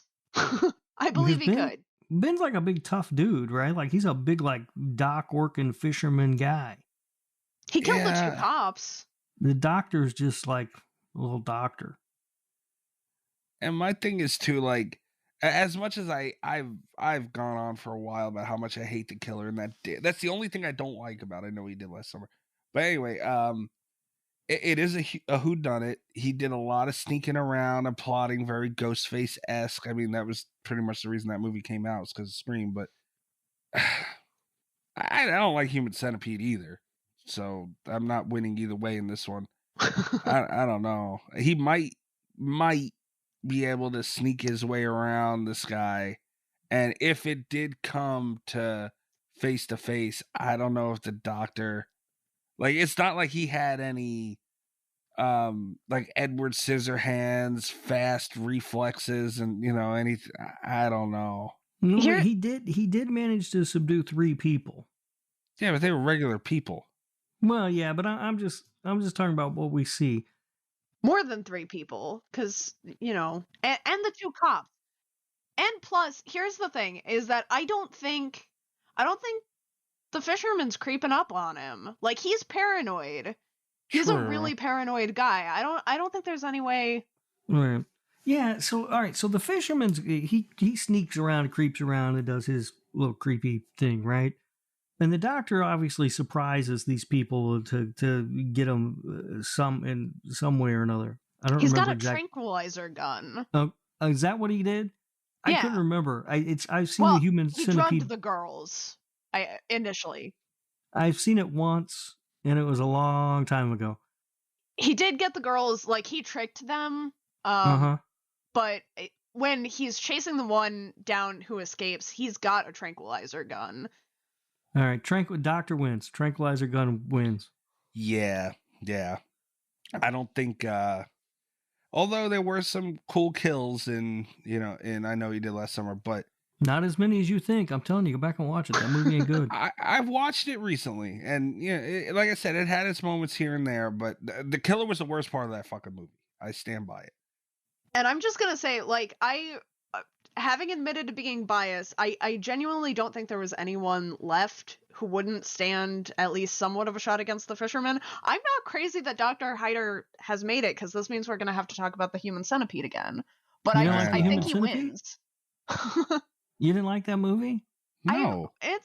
I don't know. I probably like it the most out of anybody here. I've seen it more than once, which is not great. I think I've only seen it once, but I laughed so hard. Like, I thought it was one of the funniest movies I'd ever seen. Like, the whole thing to me was just, I felt like the doctor especially was played like an over the top, evil, mad scientist, like geniusly comedic. I thought it was so funny. You and Tom Six, man. Maybe the only 2. No, I thought it was hilarious. Now, the second one is one of the worst movies I've ever seen. And it was so bad I didn't watch the third. Oh, yeah. If you thought the second one was bad. I will say, the third one, the one good thing that the third one did, because the second one took itself really too seriously. It was trying to be, like, artsy and, like, all self-referential, and it did not succeed in that. It was horrible. At least the third one knew what it was doing was ridiculous. Again, they kind of, like, leaned back into the, oh, hey, look at the Yeah. shock value, but more, and also we're gonna make a lot of dumb jokes and everything's gonna be over the top, and like at least the third one knew what it was doing, but it was, I think, maybe harder for me to get through than the second one. No, I absolutely hated the second one. Oh god, it was awful. All right, well, All right, what do we got left here in this tournament? well, the doctor from Human Centipede just moved on, so we don't really have to roll for anything right at this point because we have the final two from each side. And I think these are both pretty obvious choices, I hope. Probably. The Dinjing? The Jin. Okay, I tried to do a little extra there. The Jin from Wishmaster going up against Billy from Black Christmas. Wishmaster wins. Yeah, Rob, I know you love Black Christmas. But... I do love Black Christmas. I don't see how Billy kills the Jin though at all. Yeah. Yeah, I can't come up with a way that happens. Bad matchup. Yeah, it's the Jin. Yeah, there's not much to say on that one. I mean, you're talking supernatural monster practically versus, Billy from Black Christmas. Is sort of the horror. I always say this: the horror equivalent of Ernest. Because like the movies, they play out like you've got the first one, but then there's like the Jin goes to jail, the Jin goes to college. It's ridiculous. But I actually, those movies are better than I thought they would be when I finally did watch them a few years ago. Right. But they did. I did crack me up that it was always like the Jin in prison, the Jin goes to college. It's like it's all. Ernest Scared Stupid was absolutely amazing, by the way. I just want to throw that out there. Oh yeah, dude. We should have had Ernest in this motherfucker. We should have. Damn. Could have taken out Rubber for him. Dude, this whole thing is bunk. All right, so obviously, poor Billy's out. Now, the final matchup for the human side in round one of Murder Madness is Angela Baker from Sleepaway Camp against Pamela Voorhees. This is tough because I actually wanted to see both of these women move on. I did too. I was pissed to see they were left. Yeah, to have them matched up against each other kind of sucked. It's got to be Pamela though, right? So I might be changing my own mind on this one because when I said that it was going to be really obvious for both of the last two, I was thinking in my head, no contest, Pamela Voorhees wins. Pamela Voorhees might not target Angela because she's not, because she's a camper, right? She's a camper. She's not a counselor. So she might instinctively want to protect Angela. Also, Angela's very clever. Like the kills that she devises in Sleepaway Camp are intricate and interesting. There's the thing with the bees and I don't know. This might not be as clear cut as I first thought it was. Yeah, man, I really wish these two hadn't faced off against one another because I really like both the characters. It's damn man, you're right. This is a really tough matchup. And also, how the fuck are we gonna have a Voorhees move on to the second round that's not Jason? Yeah, that's some bullshit. This is the dumbest tournament in the history of tournaments. The matchups, man. I will say this though, before you guys go too much further into it. My view on this is, Sleepaway Camp as its entirety, Angela Baker as her entirety, they're only there because of Friday the 13th. So, a lot of this was inspired by, Pamela Voorhees was the original killer in Friday the 13th. So, will Angela be able alert. right? Will Angela be able to get over on Pamela like that is the real question, I think. So a lot of the victims in the original Friday the 13th were not people that needed to be gotten. Right. Like they didn't put up much of a fight. I It would be nice if we knew a little bit better what Pamela could do, because the people in Friday the 13th were bad at fighting her. Like, there's the camper up in like the first death scene who's just like throwing empty boxes at her. Right. And it's like, that's not a good defense. I don't know. Empty boxes are a pretty effective weapon. Are they? I don't know. I can't imagine. No. Yeah, Pamela, she also relies on a sneak attack a lot. And I think because she's an older woman, she also gets the jump on people because she's not somebody that you feel like you have to be on guard around. You know, like she picks up the what's the girl's name who's walking in, the very first one that she kills in the in present day, not the flashback. Annie?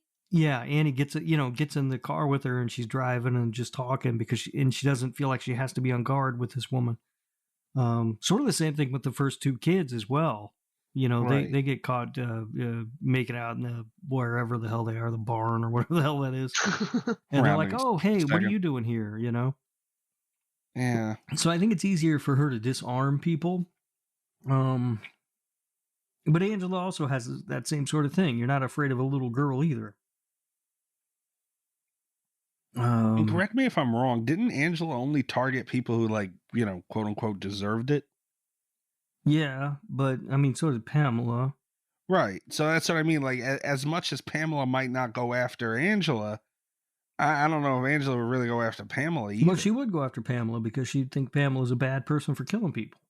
But she But would if Pamela know. was already killing people, I guess that is the one thing in Pamela's favor right now, is that, like, once she starts killing people, she starts hearing Jason's voice, and then she goes crazy, and then all of her motives kind of go out the window. So, Yeah. I just look at it. My vote's going to be with Pamela because, you know, she's the OG. You know, the only reason Angela's even at the dance is because of Pamela, as unfair as it may be. And they're so similar, too. It's like... They're eerily similar. Right, yeah. It's like the I'm younger breaking version it of down, you Pamela. wouldn't think, but they really are. Yeah, I mean, I could see this going either way. I don't have a problem with Pamela winning. Kat, what do you think? I like it if Rob votes for Pamela, because then I don't have to make this decision. I'm really on the fence about this one. All right, I'll vote for Pamela. That's fine. I was thinking Pamela initially, but a good case was made for Angela. I picture them both around the same camp killing people, and they like run into each other as they're about to kill the same person. Like, what the hell are you doing here? Yeah. I think it's Pamela the should same adopt Angela, and that Yeah. should be the remake. Yeah. Ooh. Yeah. The Sleepaway Camp remake. Yeah. Or maybe the next Friday the 13th film, then they could get around all those lawsuits some weird way.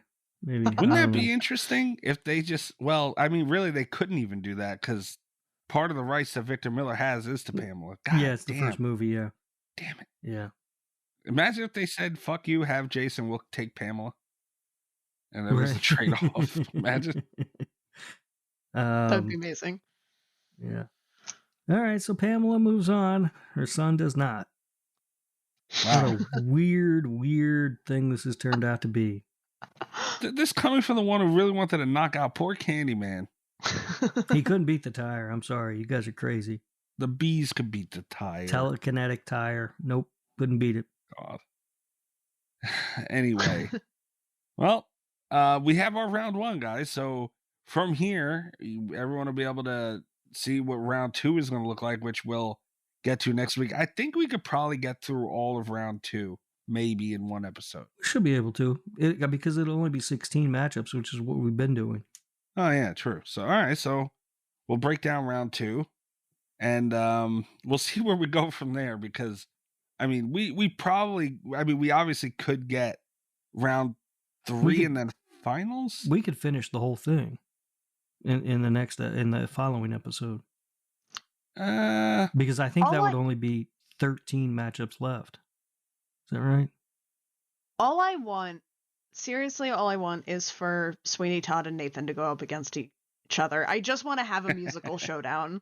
That was the only thing I wanted out of this bracket. They both made it to round 2. There's still a chance.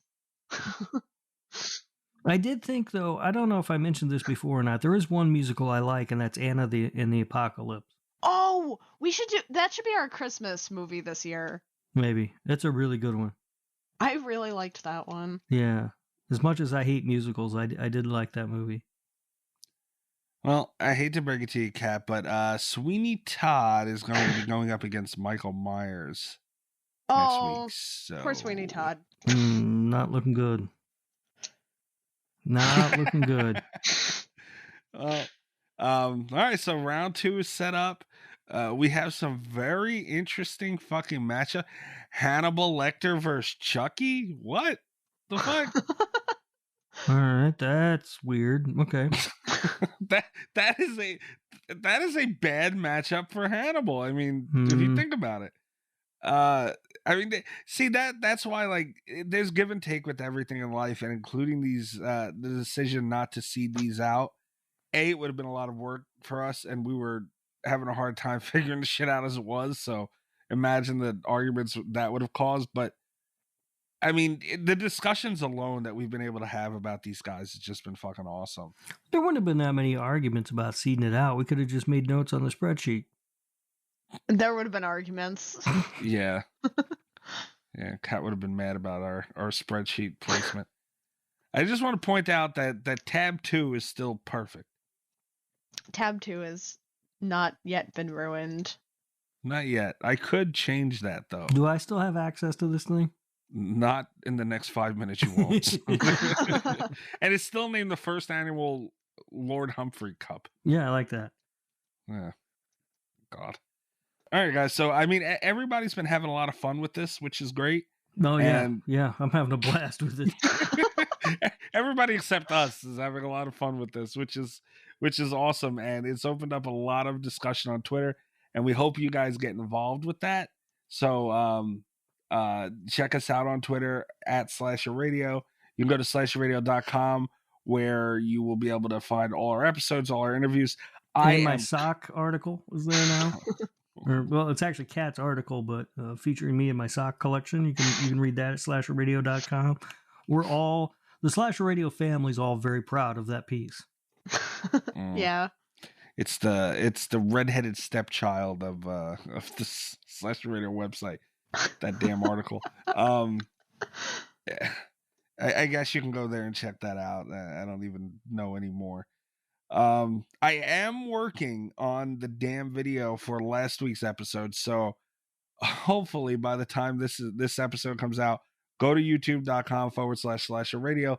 You'll be able to hear just our segment, not news and everything else in there, and a little bit. I'm not the best at these video things, but damn it, man, the motherfucker's coming out nice. That's all I'm gonna say. Well, I wish you'd hurry it up. It's taking forever. Dirty bastard. Unbelievable. You got me arguing about Candyman versus Rubber at 3-something in the morning. That's 10 minutes gone forever. Anyway, so go check that out on YouTube. You'll be able to, if you follow us on Twitter, you'll be able to find it on there, direct link to it. I'm at Mikey's Dead on Twitter. You can also check us out on Twitch, twitchtv.com/Slasher Radio. I haven't been too active on there. I'm gonna try and fix that, but that's it for me. So, Rob, where are they catching you? I'm on Twitter at RadioRob123. You can also listen to my other show, This Horror Life, which you can find wherever you're listening to Slasher Radio. Well, you can find me on Twitter at cat_velour, VOLEUR. I did an episode of the Geeked Out podcast, which you can also find them on Twitter. And if you can understand what the hell they're talking about, let me know. If you guys would like to suggest that Rob take a quick D&D course, that's also fine. You can also... are you teaching this course, Kat? Yes, I am. That would be so bad for both of us. But you're going to give me space on your new podcast network, right? We'll the D&D podcast. See. Yeah, we'll see. 5e 101. If Rob's podcast network features Kat trying to teach Rob Dungeons and Dragons, you guys will make fucking billions. I can tell you that right now. And also, don't forget to check out Blood Binge over on YouTube. By the time this episode releases, we'll have a Friday the 13th episode up. We just rank the moral spectrum of good to evil in regards to horror characters, and it's a lot of fun. Really cool videos over there, so check those out. Absolutely. Did you, speaking of morals on Friday the 13th, did you happen to mention in that video that you voted poor Jason out in round 1? No. Okay. just checking. All right, guys, that's it for this week. We'll be back next week with round 2 of the Murder Madness tournament. Good night from Slasher Radio. All the best with Slasher Radio podcast.